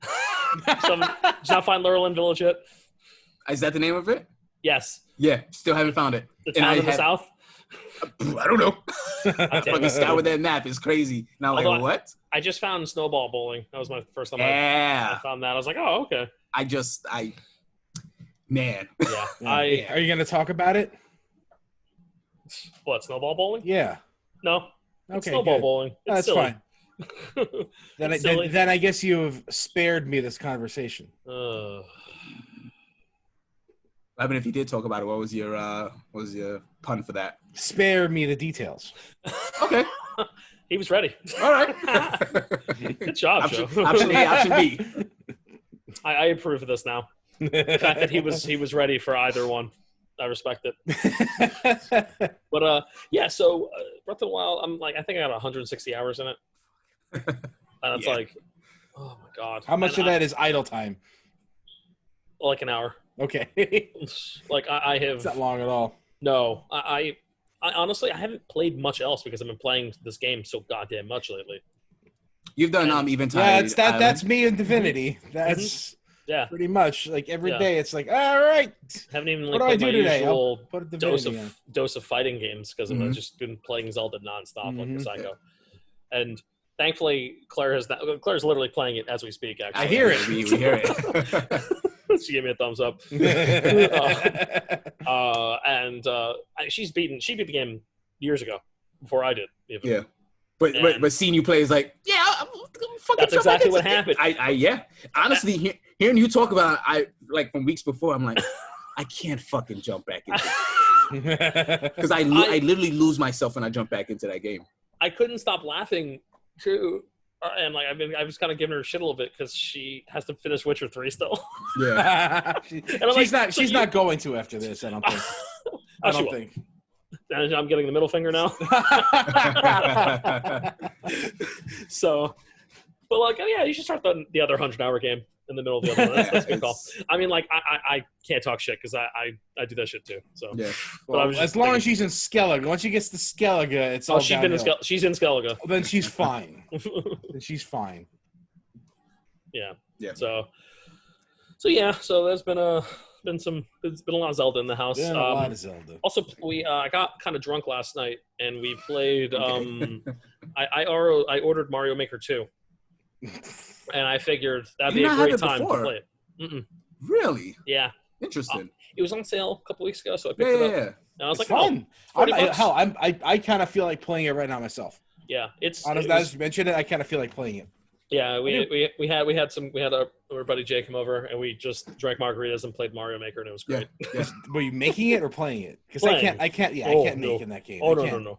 I don't have the brain for making shit right now, but maybe I will at some point. But now I can't imagine making something any good. Just doing I kind of got into when they added the world update where you can make you could segment levels together now. I kind of got into like the making of the levels for like a good 2 weeks, and making levels in that game is hard. Yeah, oh yeah. I see why there's a lot of junk on the. Yeah, there's a lot of junk. It's either like ridiculous. Play this perfectly on expert mode. Things you could that are technically possible. Right. So auto play levels, which have those gone out of favor? No, they're still there. They're not it's not as pronounced as the the first. Yeah, there's less of them. There's more actual levels. They need their own category. Oh, there is. Oh, they do. Yeah, you can tag it. There's tags. Yeah. Mm-hmm. There's tags. Although sometimes I look at some of these stages, and because we played a normal endless. First we started with easy, and some of that was just like, okay, this is dumb. Yeah, and then jump on the flag, the level, the movie. Yeah, no, that happens like all the time, and I'm just sitting there kind of like, what in the? I have such a strange relationship with that game because on paper I think that game is perfect. Yes, it is. Like the concept of it is literally like that is what I wanted to like do when I was Mario levels. Hell yeah! That's like I remember being like sketching out like I'm gonna fucking make this level, and like we have a video game for that now. But there's something about it where it just isn't clicking for me. I don't know what it is. I don't know. It makes you respect too many options. Maybe. Maybe. And maybe you're like you drown in the ocean of crap. Yeah. What I will say is because more people have access to a Switch and that has this game, there is a wider pool of better levels. Yes. Like a much wider pool. Like I felt like when I was playing on the Wii U, you have to follow a specific person to get some good level because there was junk. Yeah. Like nothing but junk when we were playing Endless, and Endless will give you random levels. Yeah. I had more good experiences than not. Actually. Yes, that's how you play that. And I was like, oh, this is great, and like, yeah, it was just fun, man. Just having a fucking blast. My Switch is getting then you all hit love. like a brick wall where there's like some stupid gimmicky nonsense. Where if you go down the wrong pipe, you're like, haha, fool you. Yeah. It's. Guess what? Of these 5 ones that there's no indicator for? Did you guess wrong? Sorry. Well, guess I'm shitting on your level after. You should look up some game developers. They have like you can find it online where they have like certain websites. Like this person that made Celeste, they have like a page for Mario levels. It's good. Okay, it's really cool. Awesome. The guys that made Celeste, cool. Sure. Yeah. Fuck yeah. Absolutely. I'll find it and yes, send it please to you. link that. Yeah. That sounds fantastic. I would love to check that out. Yeah. So just that, and I guess the next thing is I'm trying to figure out what to play afterward. I did buy The World Ends With You. Did you? Okay. It was half off, and I'm like, you know what? I want it, even though I'm not sure if I want to play it or not. what I will say, because I'm a few hours in that game, I wasn't really going to talk about it since you brought it up. I actually prefer the single screen nature of the game more than when I played it on the DS. Okay.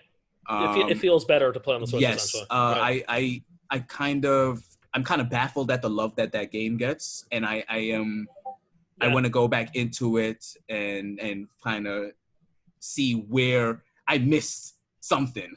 So I was like, okay, let me go back into this because like anybody who opinion I respect actually really like this game. So let me try to see. But the single screen experience is much better, I find. Yeah. And the range soundtrack is actually really good. Oh, that's not surprising. Yeah. Cool. All right. So so that's probably what I'm gonna look forward to next. So, all right. So I guess that's it for what you're playing. Yep. So I guess we'll take a break and come back with news.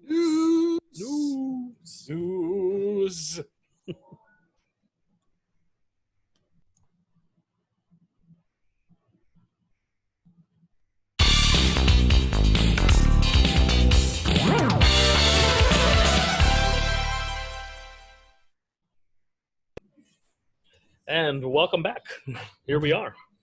Important to be. Hey. Whoa. Yep. Whoa. That was nailed They it. would not let me make the Highlander reference. Nailed it. I was. Oh man. 10 out of 10. Joe, when we say killing it, we don't actually want you to die. Hold on. Fate did not allow me to make the Highlander reference. It's okay.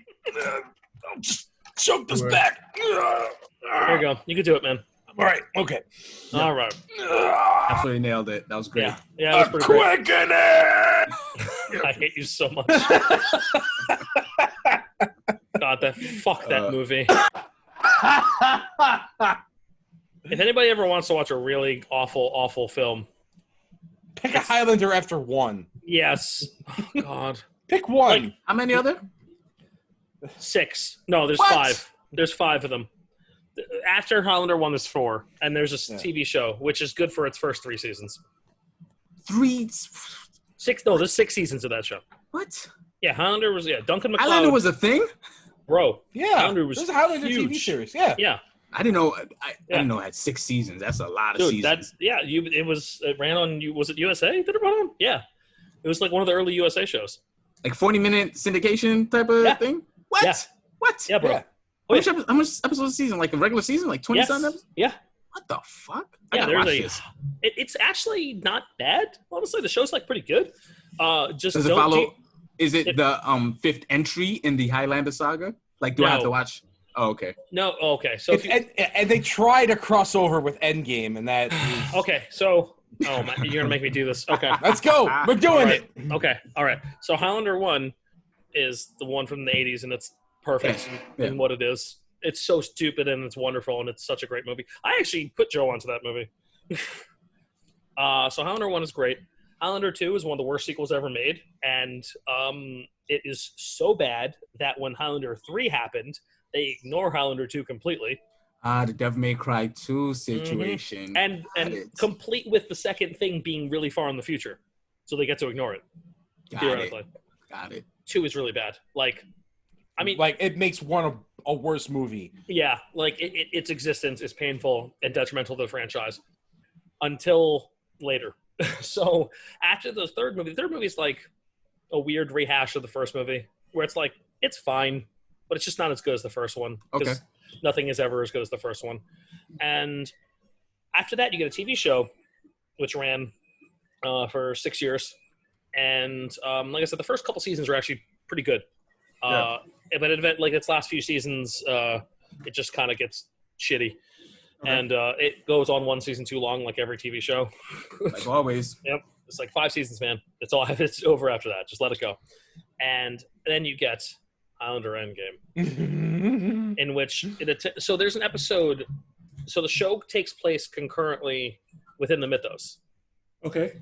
And because there's even an episode with Connor MacLeod in it in the original show. Like he's in 1 or 2 episodes of the original show, and that's the character from the first movie. Show doesn't follow him; it follows one of his ancestors named Duncan MacLeod. Also happens to be an immortal, played by I'm blanking on his fucking name right now, but. So anyways, long story short, Highlander Endgame was supposed to be like the send off to the show, essentially, and first off, the movie trailer was a lie.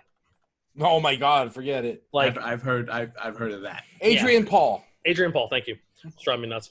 I knew it was Adrian something. So Adrian Paul, who's a good sword fighter, but he's not like the greatest actor on the planet. You know, not trying to shit on the dude, but like that Highlander Endgame was really fucking bad. Like, not only does it criminally waste Donnie Yen, okay, and like in a pre-Blade 2 world, okay. Not only does it criminally underuse Donnie Yen, it's just it completely shits on the entire franchise. Yep. As a whole. Not even an overacting, scenery-chewing villain could save that movie. And that he's so bad, he's like laughably bad. Yeah, it's not like nowhere near the talent that Raul Julia or Jeremy Irons has to do it. Exactly. Where like they just chew the scenery because they don't give a fuck, but in like the best way. Where the point where they're just like, no, I'm gonna crush it. Yeah. And like show that, make everybody else look like they're asleep. You know, and this guy just doesn't have that presence that they do, where they can just go crazy, and this is just like, oh, this is just fucking painful. And so years go by, okay, like years, years after Highlander Endgame was Highlander years, or like no real actual life years. Like there's a half decent anime that comes out directed by the guy who did Ninja Scroll. That's actually pretty good, which I'd recommend it. It's actually like it's a standalone thing. Doesn't have anything much to do with like the other movies. It's just like its own thing, and it's actually kind of good. I really enjoyed it. It's probably the best Highlander movie since the original Highlander. Not that that's a really high bar to fucking clear or anything. There's only one really good. There's only one. Yeah, there should have been only one. Oh yeah, it's in the tagline, right? And then you get to Highlander. The Source. And the Highlander, the Source, does more damage to the franchise. How much times can you've already said 2 times it has damaged this franchise? Like now, by the time Highlander the Source came out, the damage was so severe that really nothing else could really. It was beating the dead horse. In the worst way. It buried it and then hit it a few more times for good measure. It was literally produced by the Sci-Fi Channel. Oh, I'm sorry, the Sci-Fi Network. My bad. So yeah, you see where this is going. Yeah, so you already understand the production values of this film, right?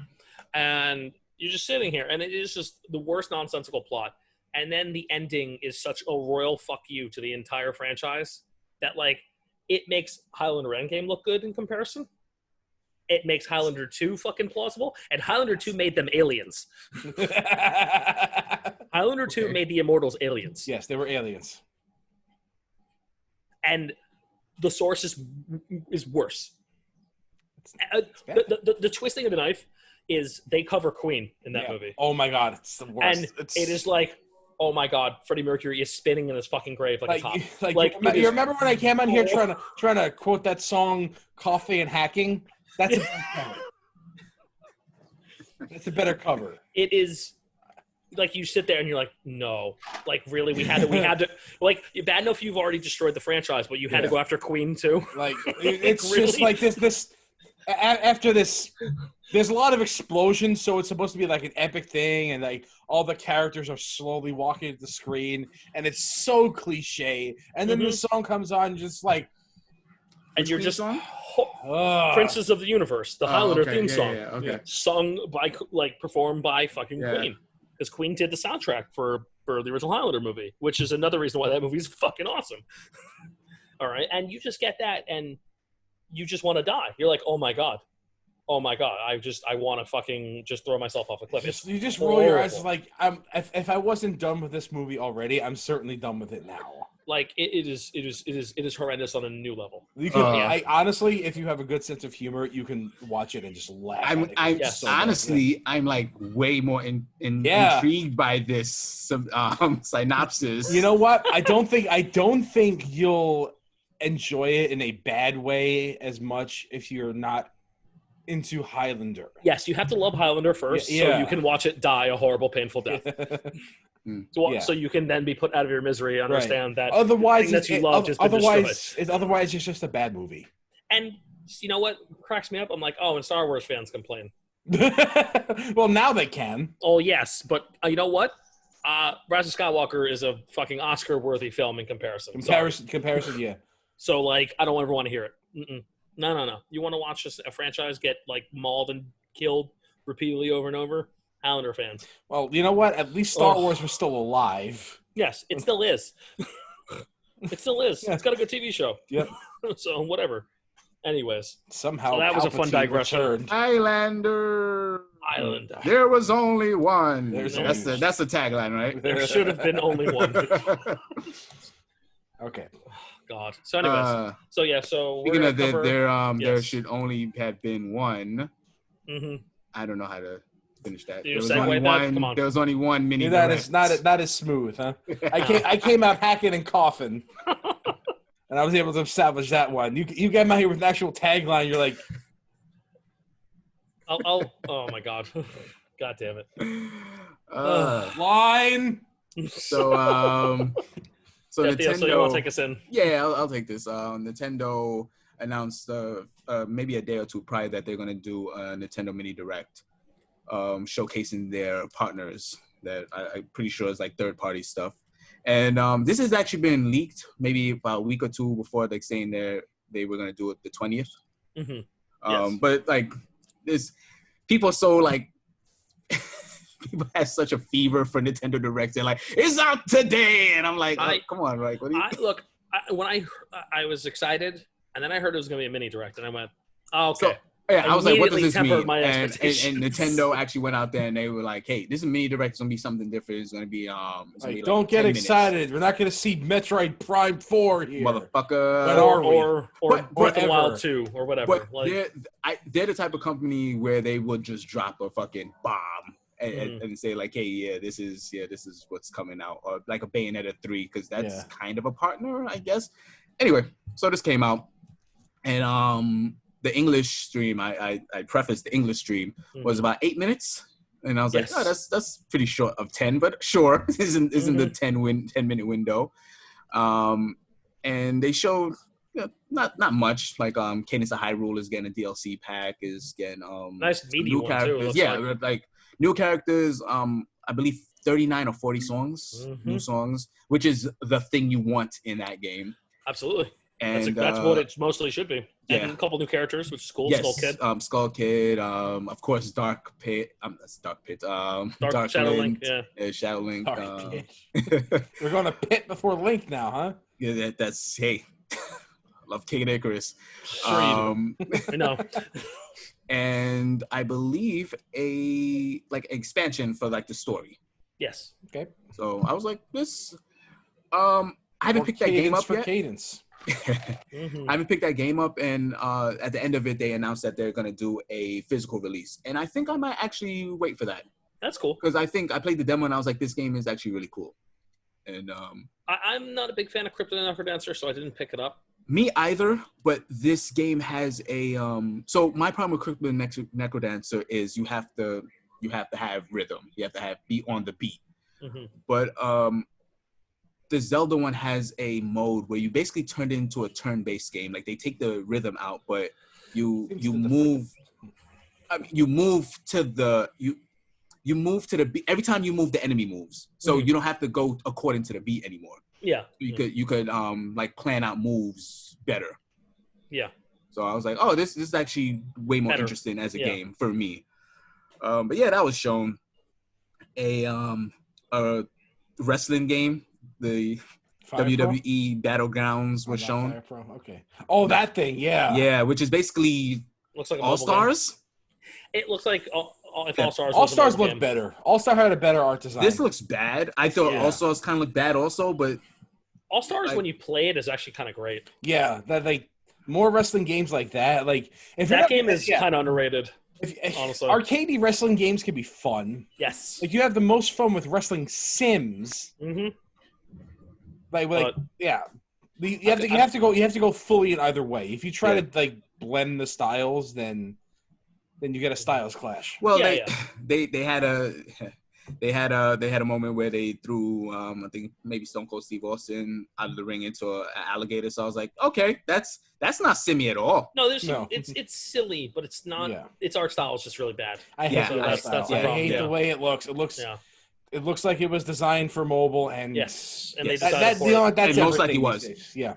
Yeah. Speaking of also looking bad, a shooter from High Rise Rogue Company, very forgettable name. I had to like actually look it up. I was like, what was that shooter called? I forgot that was Now that Yeah, you're saying it, I just remembered now. I'm like, oh yeah, that is a thing. loot-based shooter like that.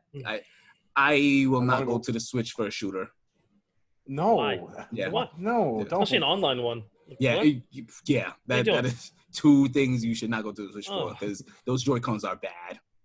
They are bad for like a shooting game. I'll import GoldenEye over. You know, That's all right. That's you okay, could do though. that. You could do that. Yeah. I'm okay with that.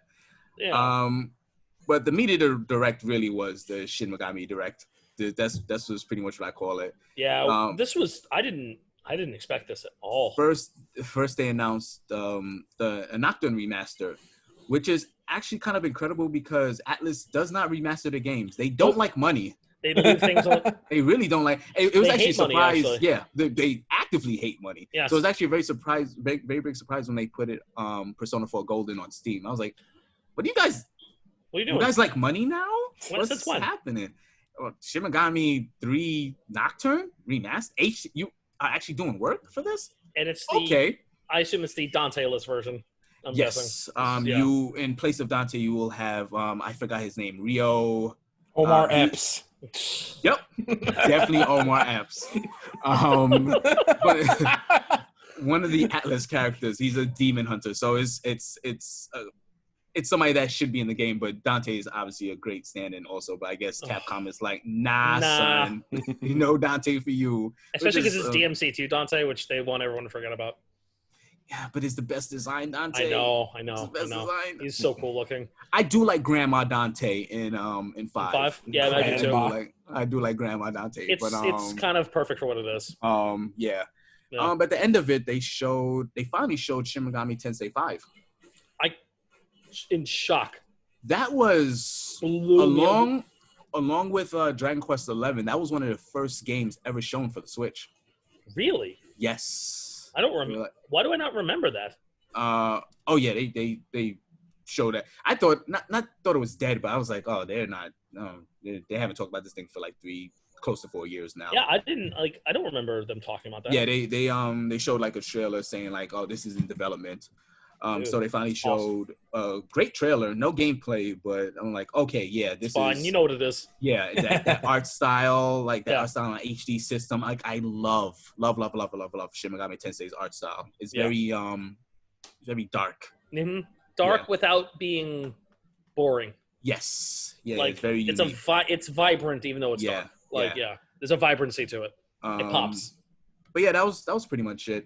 Actually, on the Japanese direct, they had it was a bit longer, and they pretty much showed the same things other than, I believe, 2 games. One of the Atelier games, the Alchemist Japanese games, I really don't know it at all. But there's a sequel coming out, and it looks pretty all right. But the one I do want to talk about is, Joe, do you have the name? Of Rice and Roni. Of Rice of Roni. Yes. I think it's Sakuan of Rice and Ruin and something like that. But it's a hack and slash. Sakuna of Rice and Ruin. Yes. It is a 2D hack and slash slash farming sim. And it looks absolutely gorgeous. I think we should just call it Rice and Roni. That's the name now. That's its name. There might be a licensing issue. Yeah. But it's you can't buy Rice and Roni anymore. But it's the San Francisco treat. It is. But yeah, that's pretty much that came out with the direct. They said it was going to be short. It was short, and it was what it was. Yeah. I saw the amount of dislikes on the video, and I was like, guys, lowered expectations. Yeah, can you just lowered expectations? They didn't say. They said it was going to be third-party stuff, so you weren't getting any Smash Brothers character, and the internet was very much ready for that, even though Min Min just came out. Like, can you give Sakurai a fucking people break? were like, "Where's my Smash Brothers character?" Who People cares? People are insane though, so it's Ungrateful like, assholes, all of them. Smash fucking fans don't deserve Sakurai. I've said this before, and I'll keep saying it. I agree. You should stop making Smash and go to make Kid Icarus Uprising 2. You know, for the Switch, bring it on. Yeah. Because I'll be able to control it. So Oh yeah, you would, wouldn't you? Yeah. I won't have to twist my hand into a claw to play it. So yes. Damn, I think that game fucked up my hand. By the way, I was playing it not 10 minutes 24 ago. hours ago. Jeez, how? Playing it in the break. It's still up on my screen. Look at this. God damn it. I love that game. Really? You never talk about it. Yeah. All right, so let's move on to. I guess this Uprising? was. Oh hell yeah! Look at that. God damn! Look at them. I got those. We got those. That's fucking sick. I was gonna bust out my Ultimate Muscle game. We were talking about arcadey wrestling games, but it's actually not in the spot I thought it was. It's in the living room somewhere, but it's not immediately where I thought it was. You can't just reach over and grab it. Exactly, yeah. Like I can do with this copy of Pokemon Red Dot Matrix with stereo sound. Hell yeah. I was gonna say fucking red. Yeah, fucking red. I was about to say fire red, but I'm like, nah, that shit ain't fire red. That's just red. Fucking red. Fucking red. Yeah. All right, so Microsoft had a nice big old thingy. I didn't watch it. I watched the trailers and stuff. I did not watch the. You were better served that way. Yeah, I'll be honest, man. I had to force myself to fucking get up and watch the trailers before this. Yeah. So I watched it. I watched it as it was shown, and I guess we can go down the list. I think I fell asleep. See, that's what I was worried would happen. Yeah, if I didn't like Sony's, then this was just. Yeah. It certainly seemed like Microsoft is trying to be the cool parent in the bad way. Yes. It was like they jump on the trend after it stopped being cool. Hello, fellow children. Yes. Yeah, exactly. Like, hey, guys, you remember Halo? Didn't you love Halo? Halo's great, right? We're bringing back Halo. It's like they forgot that Halo 5 was bad. They did. They forgot. They forgot that Halo 5 was terrible. So, anyways, all right. So they started off with Halo. Yeah. Which, well, I mean, wasn't there was like a pre-show too, wasn't there? Oh, there was like a little pre-show. I actually watched that a bit. They announced Dragon Quest. Dragon Quest 11S version is coming to Xbox and the other systems as well. That is kind of a huge deal because I thought that was going to be only on the Switch. Like, yeah, that's why it was labeled S. That's what I thought it was, really. Same. And that is the version to play because it is drastically better than the original. And I already love the original. Yeah. And it's coming out for everybody. And that's cool though. That's cool. Yeah, it's actually gonna be on Game Pass. And I want to say this is the first time a Dragon Quest has been on the Xbox system. That is correct. Yeah. And it's coming to Game Pass. Okay. And we're gonna be saying that a lot this night. Yeah, tonight. That's the name of the game. Yeah, if the name of EA's was crossplay, this one is Game Pass. Yeah. Which I have a thought on that after we finish this, but yeah, they announced that in the pre-show. Yeah. Honestly, that was the only more Watch Dogs. Yeah. Something I don't know. Just I mean, look, after there was that Balan Wonderworld game, which kind of looks like shit. It's by the Sonic creator. From not Yu Suzuki. No, not Yu Suzuki. He didn't create Sonic. What was that was his name here? Yuji Naka. Yuji Naka. Oh, it was some Yuji. Yeah. Yeah. It looks okay, I guess. It looked early. Yeah, it looks like a last gen game. Well, it didn't look good. Like at all. Are we talking about Halo now? Even no, I'm not talking about Halo. Look good. Oh yeah. Jesus. Yeah. I mean, well, I think Microsoft is doubling down on their Game Pass. They're trying to work their way ingratiate themselves into the PC community this way. I'm sure this is another way for them to try to sell Xboxes. But like Xboxies, I don't know. Well, let's save that rant for the end. Yeah, sure. Let's talk about the games first, then we'll get to that. We'll get to the Game Pass rant. They opened it up with Halo, which is a big open. That is Microsoft's Mario, and it fell flat. If people like still cared Halo. about Halo, then maybe it would have been all right. So here's the thing. I actually really like Halo. I do too. Like I was very shocked how much like I'm a pretty much new fan to Halo. I beat it for the first time maybe 2 years ago, and I was like, the first two games are incredible. Like I really love these games. They're astounding. 4, I don't remember. I forgot I beat 4, but I beat 4.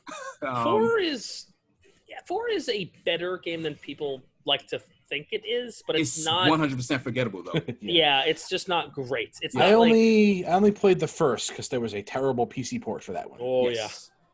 And 5, I played half of 5 and just never felt to go back to it. Why would you? It was like garbage. It was terrible. It was fucking terrible. I think this set the pace for the rest of the show because it came out and I watched it, and I'm watching it on as it's streaming, so of course the quality isn't going to be as great. But I was looking at it, I was like, oh, maybe it's because I'm streaming this. This doesn't look. Nope. I watched it off that. Yeah. It looked like it looked like Halo 4. I was like, oh, okay, and then I found out that it's cross-gen, and I was like, oh. What? Yeah. It is cross-gen. You know what? I mean, Breath of the Wild did it, so yeah. Like, yeah. I mean, I'm sure there's gonna be more processing power for it because now Halo is open world. Well, which is that's pretty cool. I don't know what that means because I always felt like Halo is kind of open world. Sort of. There's not always a linearity to it. So I liked. Okay, so the thing that I always liked about the Halo campaigns. All right. I don't mind the mission structure. Just do this, go from point A to point B, and go across these really awesome set pieces and play all this cool shit. And having multiple routes in them maybe is a pretty cool thing, which will happen with some of the campaigns, unless I'm misremembering 3. But like, I always thought that worked perfectly for Halo as just what it is, right? Like, here's this whole thing. You can do all this in a specific way, or you can do it in like a kind of different way if you want to take a different vehicle for certain points and whatnot. Like, or if you want to do it on foot like a crazy person, you can. You know, like you can go down New Mombasa on foot if you want. Yeah. You shouldn't but you can. Yeah. Right. And there's a kind of cool janky freedom to that I always really appreciated about those games. And like, I don't like the idea of Halo being Destiny. Like, I don't want it to be an open world experience. Here's the thing. Microsoft's marquee franchise is a first-person shooter. Yes. Right? How long can that realistically last? Because how do you innovate a first-person shooter? It's pretty much the same thing, in much the same way that Mario is a platformer. But the thing is, Mario as a mascot is automatically better. Yes. Because he doesn't have like established mythos. There's a flexibility to Mario. You can put him in anything and no one will question it because there's not supposed to be continuity there. Yeah. The reason there's no story in Zelda is because there's not supposed to be continuity. You could just drop them whenever you want. Yeah. When you have 5 games and certain spin-offs and you have all this continuity to worry about, you suddenly start losing the freedom to do different things with the franchise. Yeah. There's also the fact that you're kind of stuck in an FPS kind of thing, aren't you? I mean, you can't have a Halo platformer. Let's be real. It wouldn't work. That's one thing it looks like they're trying to add in. Like, they're adding platforming elements in this. Like, there's like Chief's got a grappling hook now, which is kind of cool. You know, like I watched the gameplay and I was like, well, this looks fun because this looks like it looks like Halo. Yeah. So, and I like Halo a lot. Actually, I love Halo. It's one of my favorite first-person shooter franchises. It's probably my favorite, honestly. So why aren't you excited about this? So it's funny. Why can't you get excited? Get excited like about Halo. Just like with Chris, I like Halo a lot. And if I'm being completely honest with you, I was actually more excited for this than anything that Sony showed in a weird way. Finish your thought, then I want to ask you a question. But the thing is, to your point, Joe, at the end of the day, I'm going to click the left trigger, click the right trigger. Mhm. Like it is a first person shooter. I'm going to be doing the same things, but I don't know. There's something about what was shown that I was like, okay, I know what to expect. Okay. Yes. Which is a lot with the upcoming generation that I will talk about later. I just hope they don't just destroy the story like they did in 5. That's the kind of thing I'm talking about. So, here's my question for you: is it Halo that you like, or the memory of Halo? No, I like Halo. No, yeah, I like Halo. I like Halo. I like the game. I actually touched Halo 1 the other day, and I was like, yeah, this handgun is still really good. Every time I go back and play the old Halo games, I enjoy them. Like, Okay. I haven't played them in a long time, but, like, I played them a lot even long after they were popular. Yeah. You know, like, Same. I would go back and I went back and played Halo 2's campaign a couple years ago, and I was like, oh, this game is still great. Like, this is still one of my favorite campaigns of all time. The first time I touched Halo was the Master Chief Collection when it came out on Xbox. Man. That was maybe a year or two removed from when it actually came out. I was like, oh shit, this is actually, I get why this was a big deal when it came out. Yeah, like you think about how much like of the love for Halo is tied to Halo's multiplayer? for me, Never touched a multiplayer. Not you guys. I'm not talking about you guys. Oh, okay. I'm talking about the populace, the people, the universe. I think Halo fans really like that story. They do, but also, see, this is the thing. This is where the divide in Halo fandom happened, and it happened in Halo 2. Because Halo 1, to do multiplayer, it was LAN parties. There wasn't online multiplayer yet. And you had to do 2 TVs in the same room, fucking 8-player Blood Gulch on 2 like, you know how much, like, that experience of having that many people all playing a game together, I've done that a few times, man. That was awesome. That's like one of my favorite gaming experiences of all time to this day, right? Is LAN playing parties 8-player. Oh, LAN parties are the shit. Playing 8-player Halo, you know, on 2 TVs with 2 Xboxes, like, it's fucking great, right? And you get to Halo 2, right? And I always thought Halo 2, I liked the story, even with the cliffhanger ending. Like, the game is still great. The game was it was still such a goddamn blast to play through. I forgave the ending because the game was really that great to play through, right? So when you got to the multiplayer, and I always felt this about Halo, people really love deathmatch in Halo, and I fucking thought it was miserable. I did not like deathmatch in Halo. I thought it was kind of boring. I'm not a deathmatch guy. I never have been. And the things I liked about Halo's gameplay, very much in its team-based gameplay, right? I liked CTF. So, because like I said, I played Blood Gulch in the original. So, like, I really enjoy CTF. Like, I like the vehicles. I like using all the tools in the toolbox to play Halo. Yeah. And all anybody ever wanted to play online was deathmatch. And it because made me, it's simple. It made me easy. fucking miserable because I thought it was boring and terrible. So I didn't play Halo 3 online because it became about deathmatch. And they changed I mean, they still kept all the vehicles and shit and added new things and whatnot, but the majority of the people just enjoy playing deathmatch, and not really a lot of people like to use CTF, which is understandable because you got to rely on other people. Yeah. So, like, I get it. Like, it's just nature of the beast at that point, right? I mean, listen, if they added something that was like a mode that was like a lot of fun to play, the way Unreal Tournament 2004 did it, then you probably have more people playing stuff that wasn't deathmatch. I think just because deathmatch was easy and because you had to try to win in CTF. God, I remember when Epic Games was good. Yes, I do. I do. I really do, Joe. So yeah. So that was a big thing. So for me, Halo multiplayer, I have a very mixed bag with it, where it's like I like all the other shit that people seemed to not have liked as much because of, like I said, there was a required amount of effort instead of just brainlessly fucking playing deathmatch. Like, I was so bored by it. I get it. The Forge was cool in 3. The Forge was really cool in 3. It was like the map editor. Yeah, no, I know it. Yeah, that was awesome. But like, yeah, and that was by the time that was the 360 era, and I just didn't care at that point. But like, I still played the game because it was Halo. So yeah, so like a big part of Halo is the multiplayer. So if the multiplayer is great in this game, if they do it right, it's going to be fine. Right, but it's contingent on people getting Xboxes and shit. Well, not really. Not anymore. It's still coming out on PC. That's true. Yeah. So as soon as this presentation came up, there was a Steam listing for Halo Infinite. That's right. Yeah. You're right. So, you are correct. I mean, it's just a That matter might be of fun. like, I think what, Halo multiplayer on PC, if done right, could reinvigorate the franchise. that would be great. It would be really awesome. Hopefully, it does. I don't know. The problem is, there are heavy rumors out there saying that this won't ship with the multiplayer. Well, that's a problem. It's a huge problem. No. If that is true, That's really bad. That's a problem.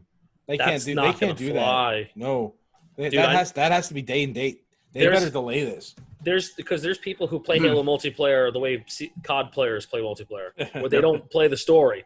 They click on the multiplayer button first. I've done it. Yeah, like, dude, that's really bad if that's true. Holy shit. So, underwhelming Halo Infinite. Sadness. It's just Halo. That's all. That's all there is there. It's just Halo. So open world Halo. The next thing they showed open was world FPS. Actually, sounds kind of fun. I'd play that. I would. You just have to play do Destiny. it right. Destiny is more mission based. See, I don't know. What does open world FPS exactly mean? I don't know. I'd imagine it's. I don't see what's exciting about it. Like,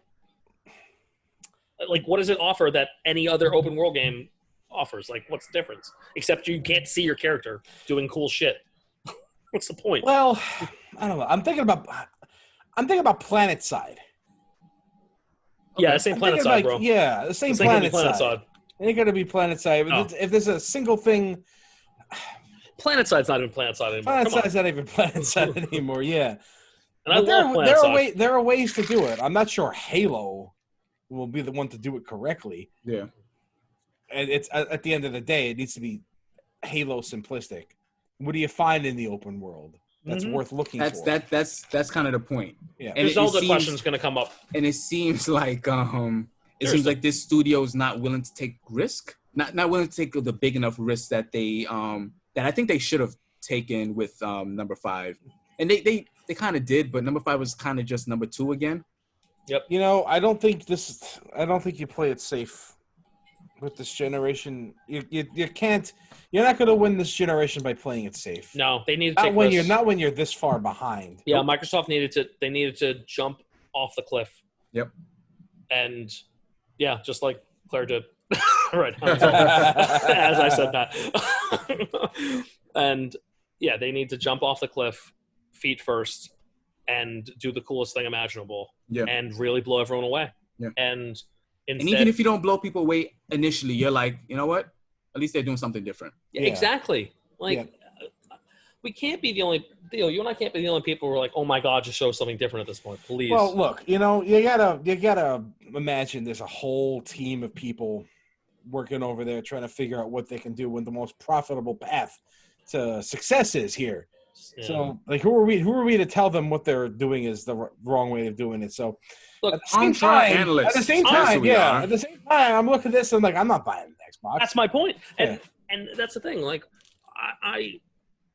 if the allure is your exclusive games, make them worth it. Like, you've run these franchises into the ground to the point where, like, they all look the same, and having good original IPs, like, it's cool. It really does make a difference. Stop trying to make Crackdown a thing. It ain't gonna be a thing. I think they gave up finally. I'm hoping. But let's continue on. Yep. Yeah. This is really the biggest thing to talk about, right? Honestly. Yes. Speaking of franchises running into the ground, Forza. Oh, Forza. No shit. That's fine. I mean, it's Forza. Yeah, no, look, that's a formula. If that's one of those, like, this formula is not broken. And I don't hear anyone complaining about that series. Well, the good thing is they have 2 branches. They have the Super Sim branch and they have the arcade branch. An arcade branch. They can run parallel with one another. So they have that covered.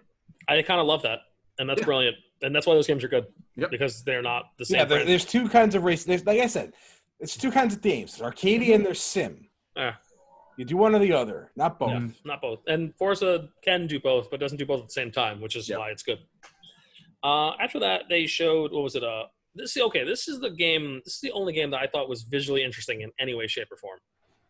And this is Everwild. This is a Rare game. Yeah. I don't know what this game's about, but I really thought the art style was really cool looking. I thought the music that was playing in the trailer was really good. Yeah. how the players are interacting. It looks like it's going to be multiplayer of some kind. That's what I took from the trailer. Yeah. Like as you said, I have no clue what this thing is about. It looks like you're shamans. Yeah, it's giving me like an Avatar: The Last Airbender kind of vibe here. Yeah, and in like the good way. Is there a bad way? Well, yes. you know, have you seen the live action movie?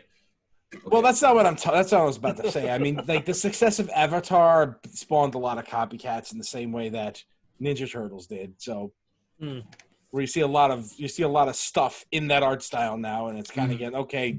Make your own shit. Yeah.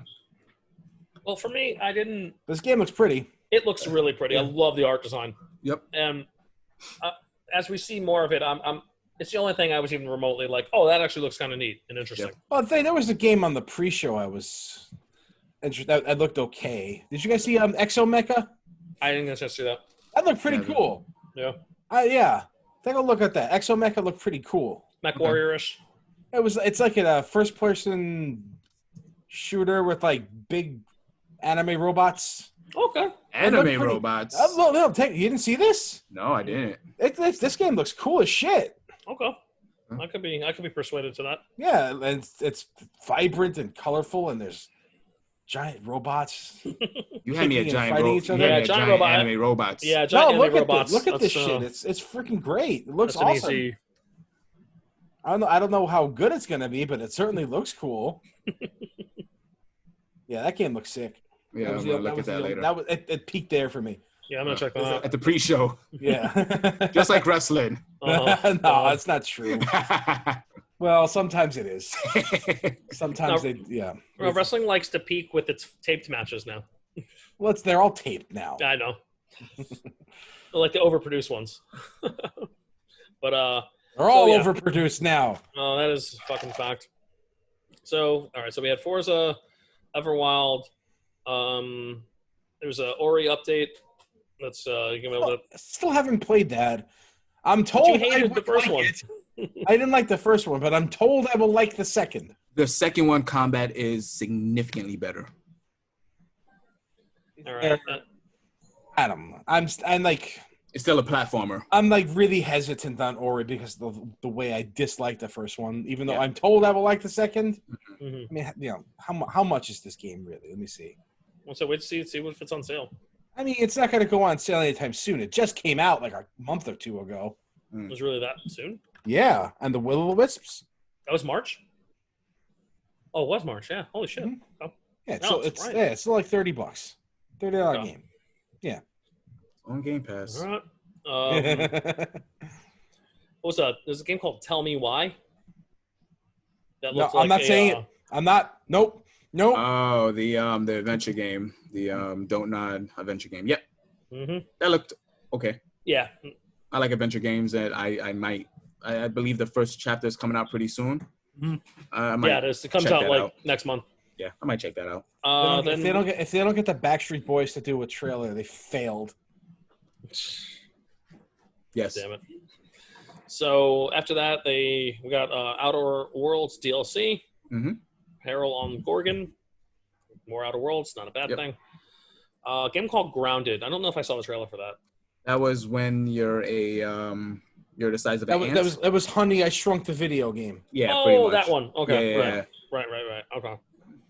Coming out pretty soon, if I'm not mistaken. Yes, July 20th. Okay.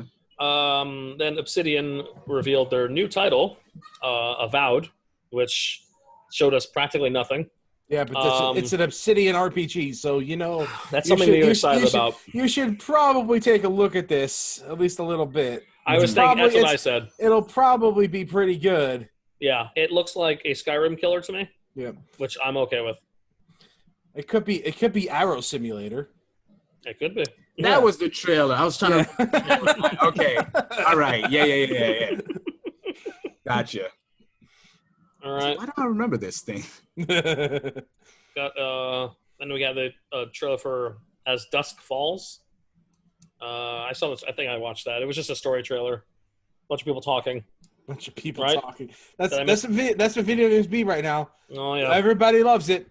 Everybody, if your video game is nothing but a bunch of people talking, 10 out of 10, game of the year, RPG of the century. My favorite shit about Mass Effect was just talking.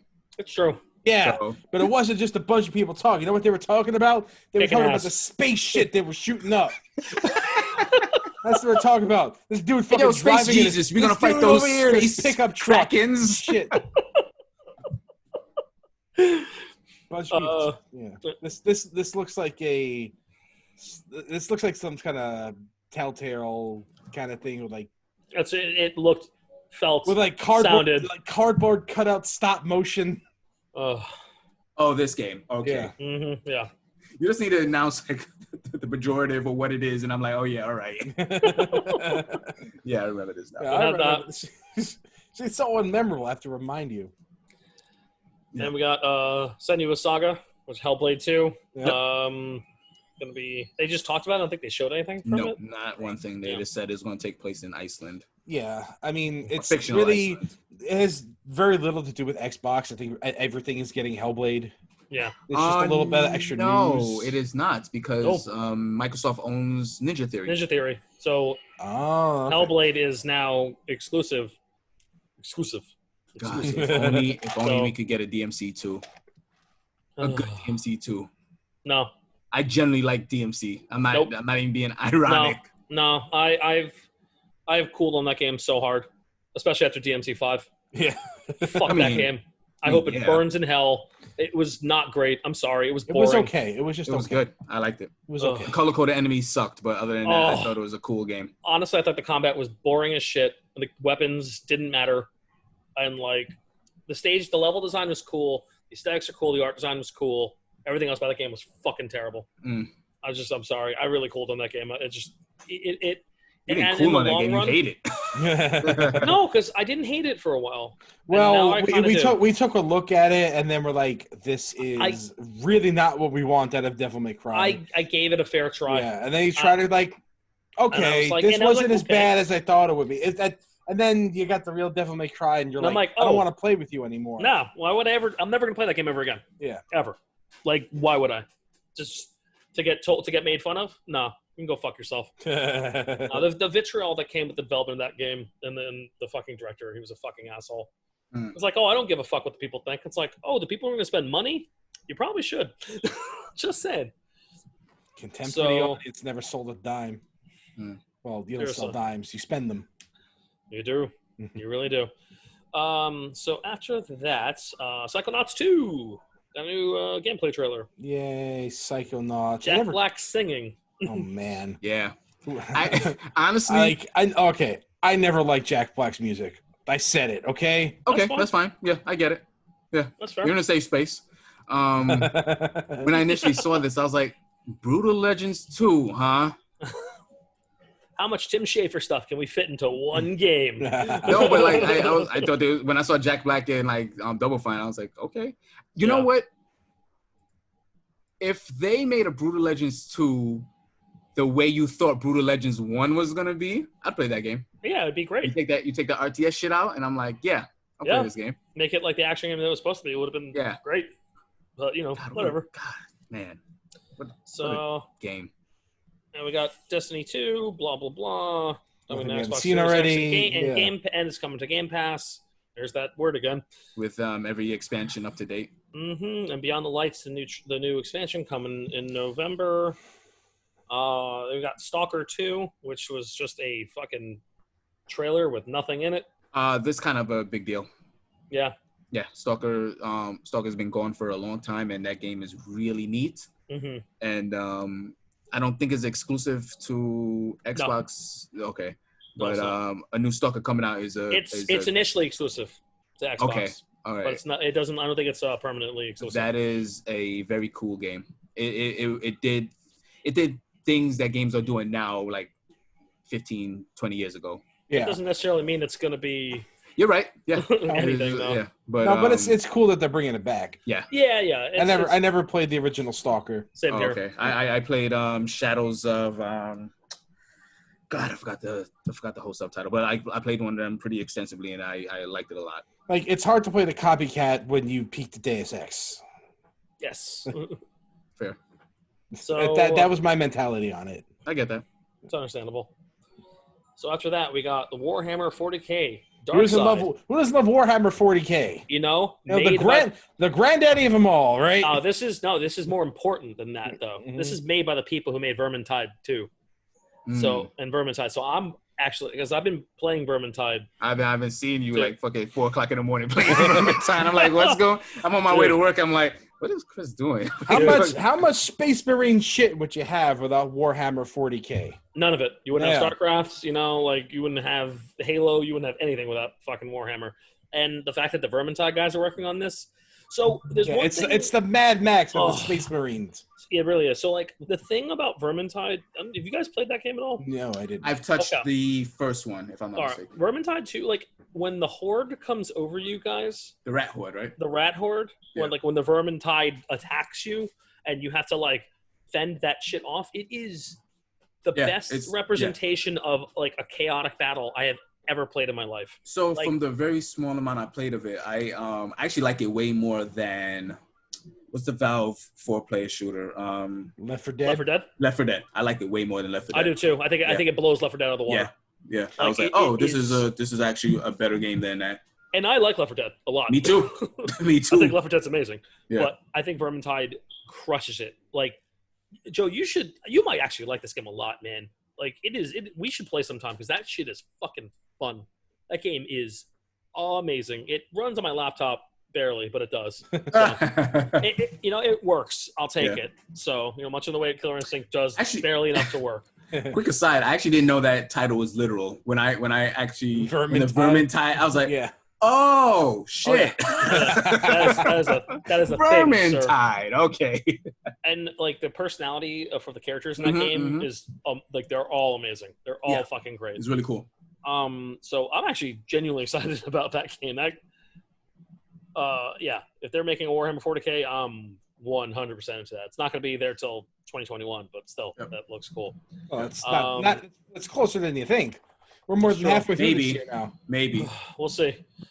I don't know. We might be 33% of the way through this year. For all we know. So after that, we got Tetris Effect Connected. What is it about Tetris Effect that people want exclusive shit from it? What is it about Tetris Effect? Tetris, the perfect video game. It's really cool. It's just one of the coolest Tetris aesthetics of all time. It actually is the coolest Tetris aesthetic of all time. I mean, yeah. What is it about this one? Like, I get it. It looks cool, but like The Tetris, synesthesia? you're gonna try to lock up Tetris? Well, how much companies have done that for years? Yeah. New Tetris is I just don't get it. N64, Joe. I don't get it. You don't get what? Like, I don't get locking up Tetris. It's fucking Tetris. All right. My mom plays Tetris. That's cool. I get it. I get Tetris is good. You want people to buy your system. Yeah. How much buying systems over Tetris? You didn't buy a Game Boy? God.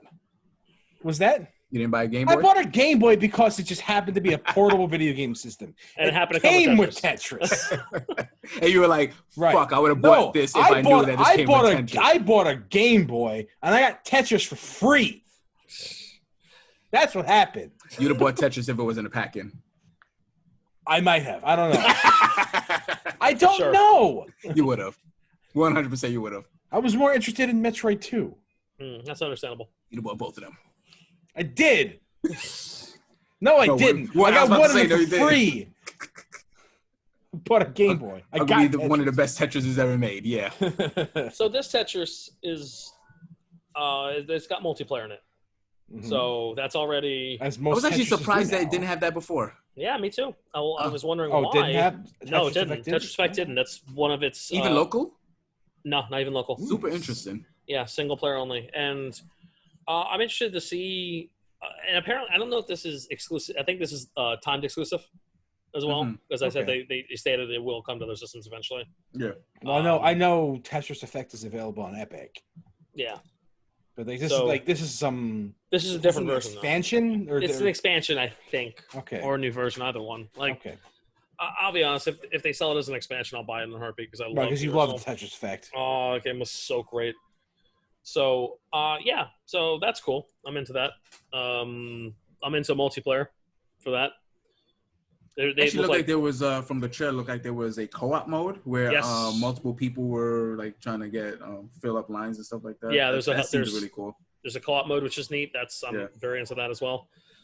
So yeah, it looked cool. There's a game called The Gunk. That sounds like something you play with your friends in junior high school. Gross. Hey, smell this gunk. What does it smell like? I don't want to guess. I don't want to play the gunk anymore. I don't want to. Like, is this like some Ghostbuster style game? I don't remember what this was. I think I watched the trailer too, and I just went, I don't know what the fuck this is. I think it was just a trailer. I don't think they showed any gameplay. No gameplay.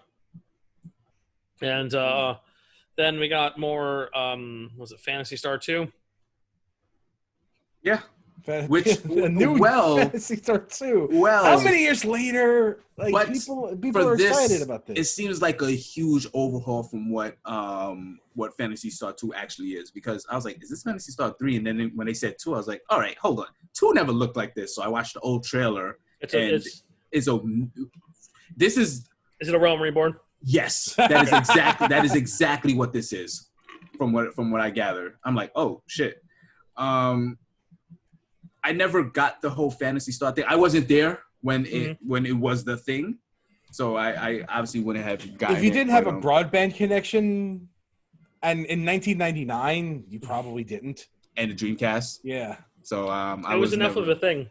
No, I know people that are like, yo, Phantasy Star, bro, that's the shit, man. Like that was like pre FF11, like it was crack. Like, yeah. And the combat looks fun. Yeah, it doesn't look bad. Not look bad. That's the first non-MUD online RPG I can think of. I think it's that, and what was the other one? Oh, EverQuest? EverQuest. That's it. Yeah. EverCrack. Jesus Christ, fucking EverQuest. What a fucking train wreck. Oh, is there what the heck was the one where the dude teleported people into space? Ultima Online? Ultima Online. Yeah. Oh god. Yeah. Another awful game. I mean, EverQuest wasn't necessarily bad. It was just addicting. That's what they do. That's how these MMOs. That's how that works. Yeah. So next was a Crossfire X campaign trailer. They could not make this more generic if they tried. Crossfire X. I was like, oh, graphic cards. Okay, cool. Ooh, even the title is like, you're just trying too hard. Yeah, and you're sounding very plain. Mm-hmm. And they ended it with a teaser for a new Fable. By the people that make Forza, if I'm not mistaken. No, at least it's a good studio. And I didn't see Peter Molyneux anywhere near this. Unless he was narrating. And maybe he was lying to us then, too. I mean, Fable is his thing, so he might be involved in some aspects. So. I don't think he's at Lionhead anymore, if I'm not mistaken. So. All right. Yeah. So I am... I mean, it's Fable, and Fable was always like that thing you just looked at as like, at best, this is okay. Yes, I think Fable is a fantastic concept. Yes, and much like most anything Peter Molyneux talks about it. Yeah, same thing. Yep. I think the best one was 2, probably. That was the one that was felt like the most the most complete and the most solid. Yeah, I just don't like the gameplay. Yeah. 1 was terrible, and 3 was okay, but they managed to simplify it, and not in the good way. Was 3 the Obama one? Yes. The Obama one. Okay. If you know what I'm talking about, you know what I'm talking about. I don't. All I know is that Peter Molyneux is the Hideo Kojima with no follow through. Yeah, at least Kojima comes through. Kojima. How dare you, sir? Boy, man, Death Stranding. I've been playing that. That's a game. It's a video game. It is a game. I was thinking about picking it up too. It's kind of not a video game, but whatever. No, it's not. It's work. That's why I'm not looking at it. Yeah. You're trucking. You like trucking? Because that's what you'd be doing. You'd be trucking. I mean, if I wanted to truck, I could play, desert bus. Or not. Not Crazy Bus? I could. No, not Crazy Bus. It's the Penn and Teller game. You spend 8 hours driving. You slightly drift to the right, so you have to pay attention. You don't crash. And then when you arrive at your destination, you get 1 point. Just one, huh? Yeah. And then you go back. And you go back all the way back, and you get 1 point for a total of 2 points. 2 points. Desert Bus. So we alluded to it earlier, but what you guys think about this conference? I mean, looking back on it, it looks like I was more high on it than I initially was. The sum of it was really underwhelming, but there were certain parts about it Yes. that looked okay. I I think Exomecha looked awesome. Yeah. That's really my big takeaway. Of everything about this, the thing I liked the most was Exomecha. It didn't Which make really me wasn't even on the main show. It didn't make me want to buy an Xbox, so I think it failed. That's it. Yeah. I mean, look, the Sony conference didn't make me want to buy a PlayStation either. And that's kind of where I'm at. I walked away from this feeling exactly the same that I did when I watched the PS5 presentation, and a bit of that has to do with, as I said in a previous podcast, I don't really like the Sony template of their AAA games. They all feel like kind of the same game, but just you are in a different setting, and you have a different one move set or a thing that you can hang your gameplay on. So that's not. I don't really care about that anymore. I don't think that's a Sony. I think that's every. That's every franchise right here. Yeah, it's not Sony. That's every franchise. Sony has a very particular vision with their games, which is honestly better. If you ask me. I think that's a better way of handling things. A singular focus is a better way of approaching something. It's the Nintendo way almost. In various titles, I don't think it's a good way, because then I feel like I'm playing the same game even though I'm playing a totally different franchise. Well, I mean, if it's the same singular focus, then you're gonna have a problem. But if they're like focusing on one aspect of a game, and they differentiate it, that might be enough. And the thing I really love about Sony, where I never mentioned before, is that remember, I think it was the start of this gen where everybody was like, single player games are dead and all this shit is gonna be multiplayer shit. All of Sony's first party single player games have sold incredibly well. Yep. Yeah. And most of them, if not all of them, do not have any online component. I mean, do you remember when games tried to force multiplayer on you? Yes, nobody liked it.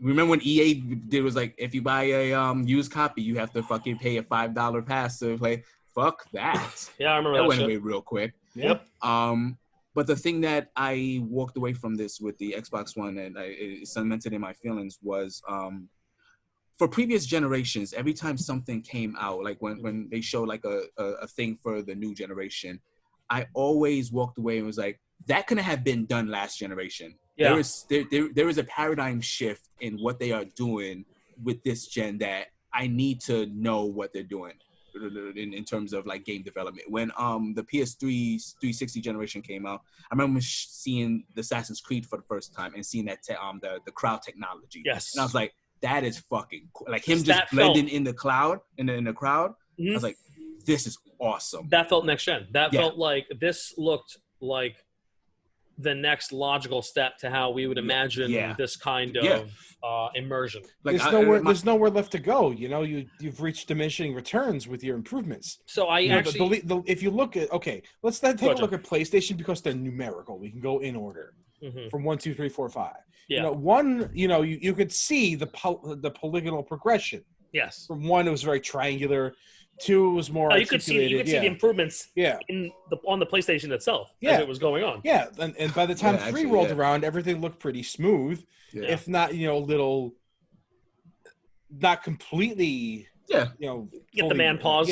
Sometimes, but like you see that sometimes. You see the mannequin sometimes. Yeah, you do. Yeah. But by the time we got to 4, like pretty much all that was gone. Everything looked like hyper realistic, or at least as real as it could look within the art style or the graphic design. And now you're just like, okay, things look better. You get better. You start having to focus more on details and power, like draw distances, which is stuff you don't really see.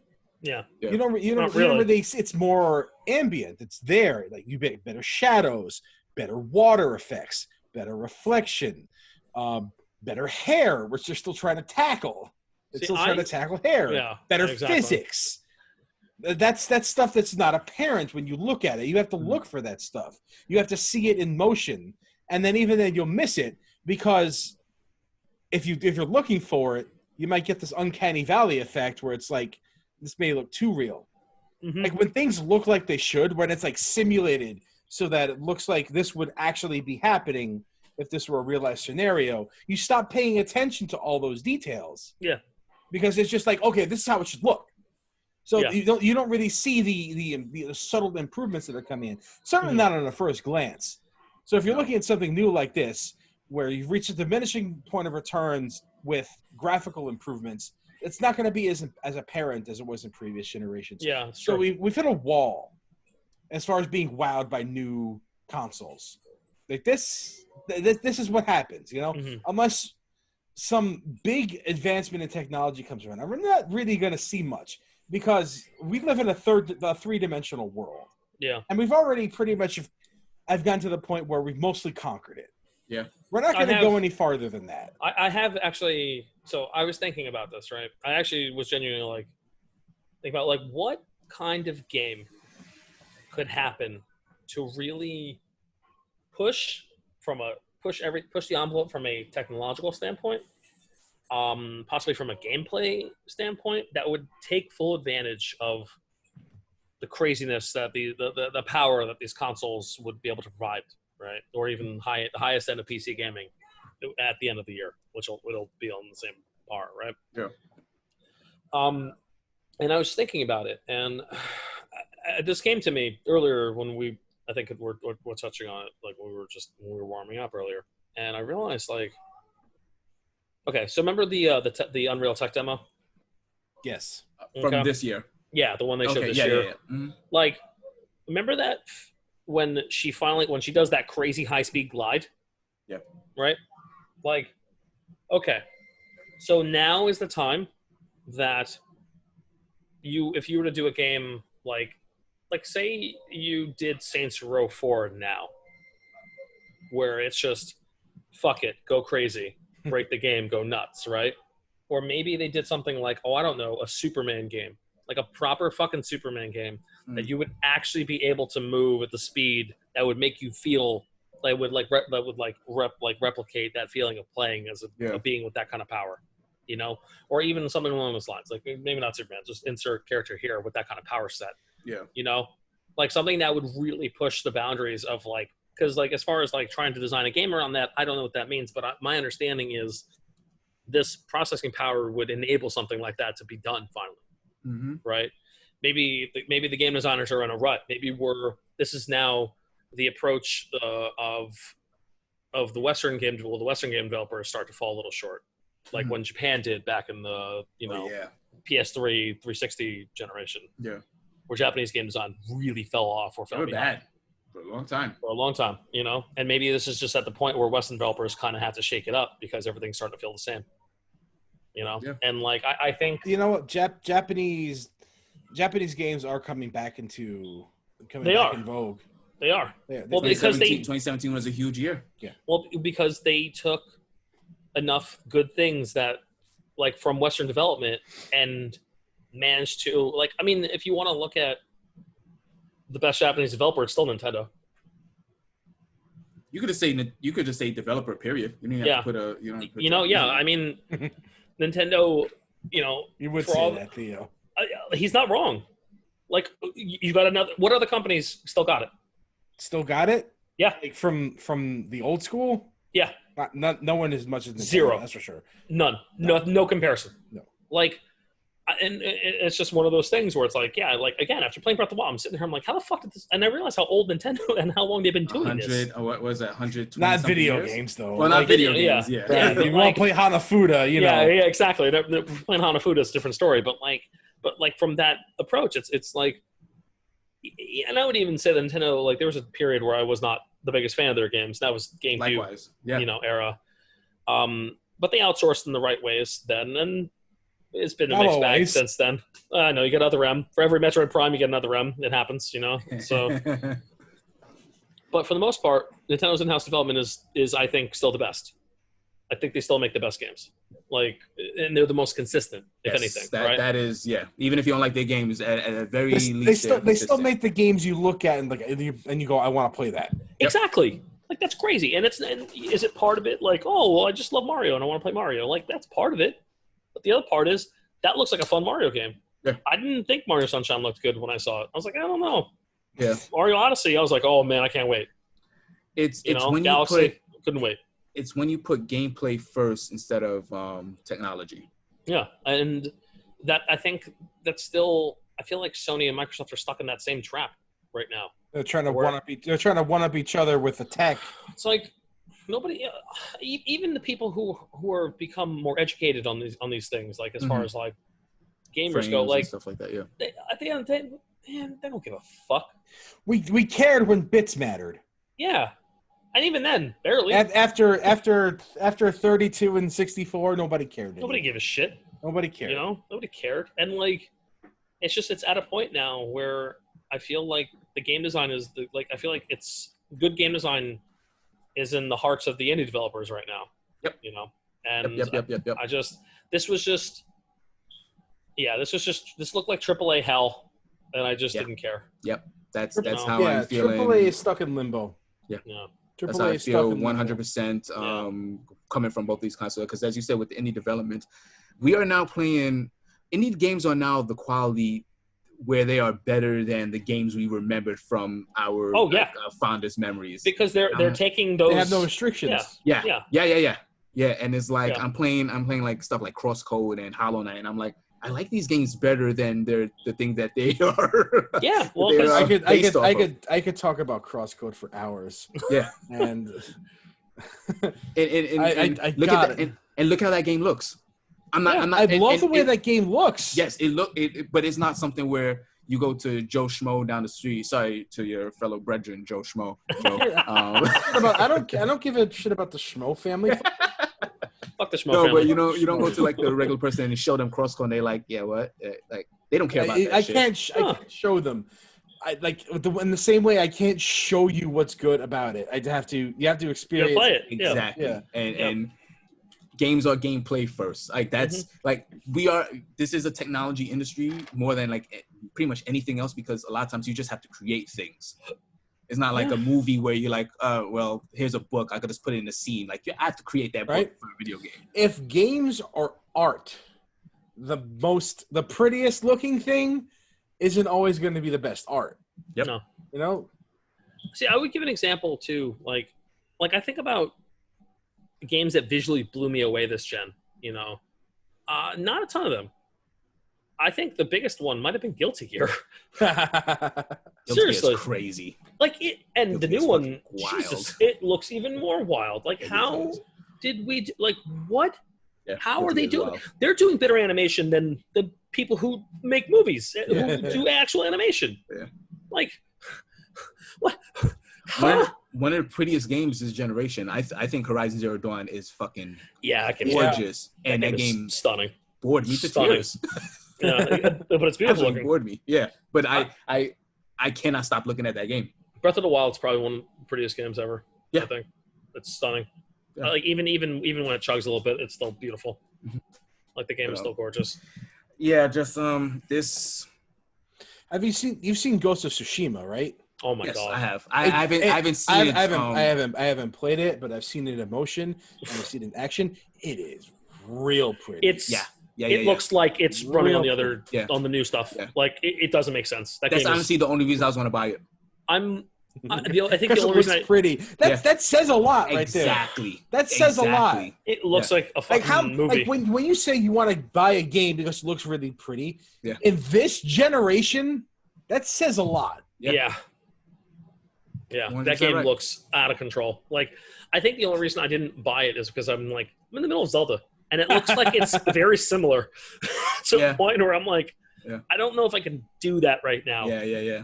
And it's literally the only reason I didn't buy, because you know how hype I was for that game. Like if I wasn't playing Zelda, Sucker Punch guy too. Oh my god, they crush it, man. Yeah, they're fucking great.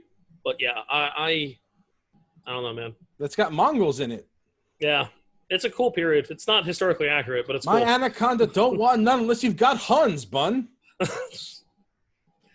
I remember that. That was in the I remember that in the doctrine. That was in the scrolls. Oh, That's where they got that from. Yeah, definitely. Oh boy, That's where All Miss right. Minaj got that from. Minaj Khan. There you go. Cousin to Kublai and the other dude. Yeah. So No. That was Chaka. Oh yeah. Oh well. Yeah. Nicki Minaj said that also. Chaka Khan. yeah, no, we know. I'm not sure Theo did. He's too young. No, yeah, he got it. He got it. He's just smiling. He's smiling through the pain. It's all right. It's all right. Always do. It's okay. Like You'll usual. get through it. You'll get through it. We're friends, right? Yeah. I think I love you. Oh my god. Uh. Okay. You feel for me the way I feel for you? Chaka Khan, let me tell you what you want to do. Want to love you, want to hug you, want to squeeze you too. Let me take you in my arms and be filled with my charms, Chaka, because you know I'm the one that keep you warm, Chaka. I'm the one that makes. Ah, damn. Ah! Just end it. Almost Just end it. there. Let the end No. it there. Yeah. Cut Nope. off. It's over. Okay. It's done. I fucked it up. All right. Fucked it up. All right. Check us out. Come on, this is the physical dream. I don't want to rock it, Chaka, baby, because you're making me want to scream. Thank you, Joe. And that was Joe serenades us with 90s music. I'm glad that everybody knows that Joe's the biggest Shaka Khan fan. In the Oh, well, world. I mean, it just makes sense. Just part of the Messed it course. up. I was that close. It's all right. That's just hard. You ever try to do that? No, No. I have not. No one's that crazy. Because I know how hard it Only is. I'm that crazy. Yeah, it's fun. Chaka Khan. Oh my god, it doesn't end. So, anyways, there was one thing I'm gonna plug some stuff because I was on another podcast. I cheated on us. Look, we've all cheated on other podcasts. Okay, I've been on I have two not. others. Theo I've been has. very Theo's been on others. He's did his own shit. He did like a solo thing, right? He did that once, right? What? I don't know. What the fuck are you talking about? I'm trying to accuse him of something. Okay, I was trying to maybe entrap him. Maybe he forgot he didn't do it. Oh my god. So I'm on the Broheim Connection. Part 1 dropped earlier I think yesterday, and part 2 will be dropping on YouTube as of this recording tomorrow, which is was that the 27th tomorrow? Yeah, that sounds about right. So July 27th. It's about fanboyism versus brand loyalty. Yep. So, and it's me and a couple of buddies of mine from the comic shop guest starring on my friend Mike's podcast. Cool. So you should check him out on YouTube. It's the Broheim Connection on YouTube. I don't know if he's on. I don't know if there's other versions of it, but you can find us. You can find it on YouTube. Someday I'll find it. The Broheim Connection. There you go. The lovers, the fanboys, and me. Not even mad at it. Any reference to the Rainbow Connection, I'm okay with it. So, and I'm also going to be guest starring on another show this coming week. If you want to check it out on Monkey Brains Inc. on twitch.tv, it is Nick and Jason's Infinite Pain List, in which we drink heavily and watch awful movies. They're inviting me on for the trailer of a movie called Future Cops. So if you want to see what kind of, sounds good. I'm gonna show you guys after Is that we're done recording. Well, is that the third in the Samurai Cop trilogy? It might as well be. It looks horrible. That sounds like there's bootleg Street Fighter characters in it, fighting bootleg Dragon Ball characters. I'm very excited. Yep. What's the name of that company that does the horrible parody movies? Not the parody movies, but the off-brand. You're talking about the people who like Sharknado people? The ones that did Transmorphers. Transmorphers. Yeah. Mansquito. What the hell's the name of that production company? I forget. I know what you're talking about. The ones that like literally get rentals because people click on stuff by accident. Yeah. Yeah. Yep. No, I know what you mean. The Asylum. That's it. Asylum. Yeah. No. This is a Korean movie. It's like. Oh, it's gonna be great. Yeah. I'm excited. Super good. Yeah, I'm super excited. So I'll be doing that this coming Wednesday. If anybody, which you should, Joe. I assume you have. Hopefully, Joe has the episode out by then. And if not, you can always check it out anyway. It's monkeybrains.inc on twitch.tv or on YouTube. Even if it gets pulled down on YouTube, we'll put the recording up afterward. Sometimes there's music stuff that happens within the movies that's how YouTube not within our is, control. So yeah, that's Nick and Jason's Infinite Pain List. So if you want to Google search that, so that's they 7 episodes in. They're having me on as a guest star, so that'll be fun. I'll be painfully watching this movie. So if you wanna find Infinitely painful. Exactly. So yeah, so if you want to check us out on that, that'd be great. And the rest, as for the rest of our stuff, if you want to hear us, we're on all the podcast aggregators, like Podbean, Stitcher, SoundCloud, Stitcher, Google Play, YouTube, iTunes, Spotify. Spotify's a big one. That's where our bread is buttered. Radio. If you listen to a podcast service and we're not on it, let us know, and we'll be on it. Check us out. If you want to send us an email, yell at us, tell us our opinions are stupid, and you're really excited for the Xbox games. That's 4205cast@gmail.com. Our opinions are not stupid. They are, in fact, correct. Sometimes they're stupid. They could be dumb sometimes. They could be dumb, but that doesn't mean they're incorrect. I agree. I like that. That works for me. If it's stupid and it works, it ain't stupid. Check us out on Facebook, Instagram, Twitter. Oh, good old Twitter. Good old Twitter. Who doesn't love Twitter? Who doesn't love Twitter? Me. I like Twitter when when we do advertising. I like Twitter when we're on it. We have a good Twitter. We're good on Twitter. We're good. Our Twitter's wholesome. Yes, it's a very wholesome Twitter. We try to keep it fun. Yeah. And so I guess we'll call it for the night, gentlemen. Yeah. Fun times as always. And as of this recording, 4205, cast off.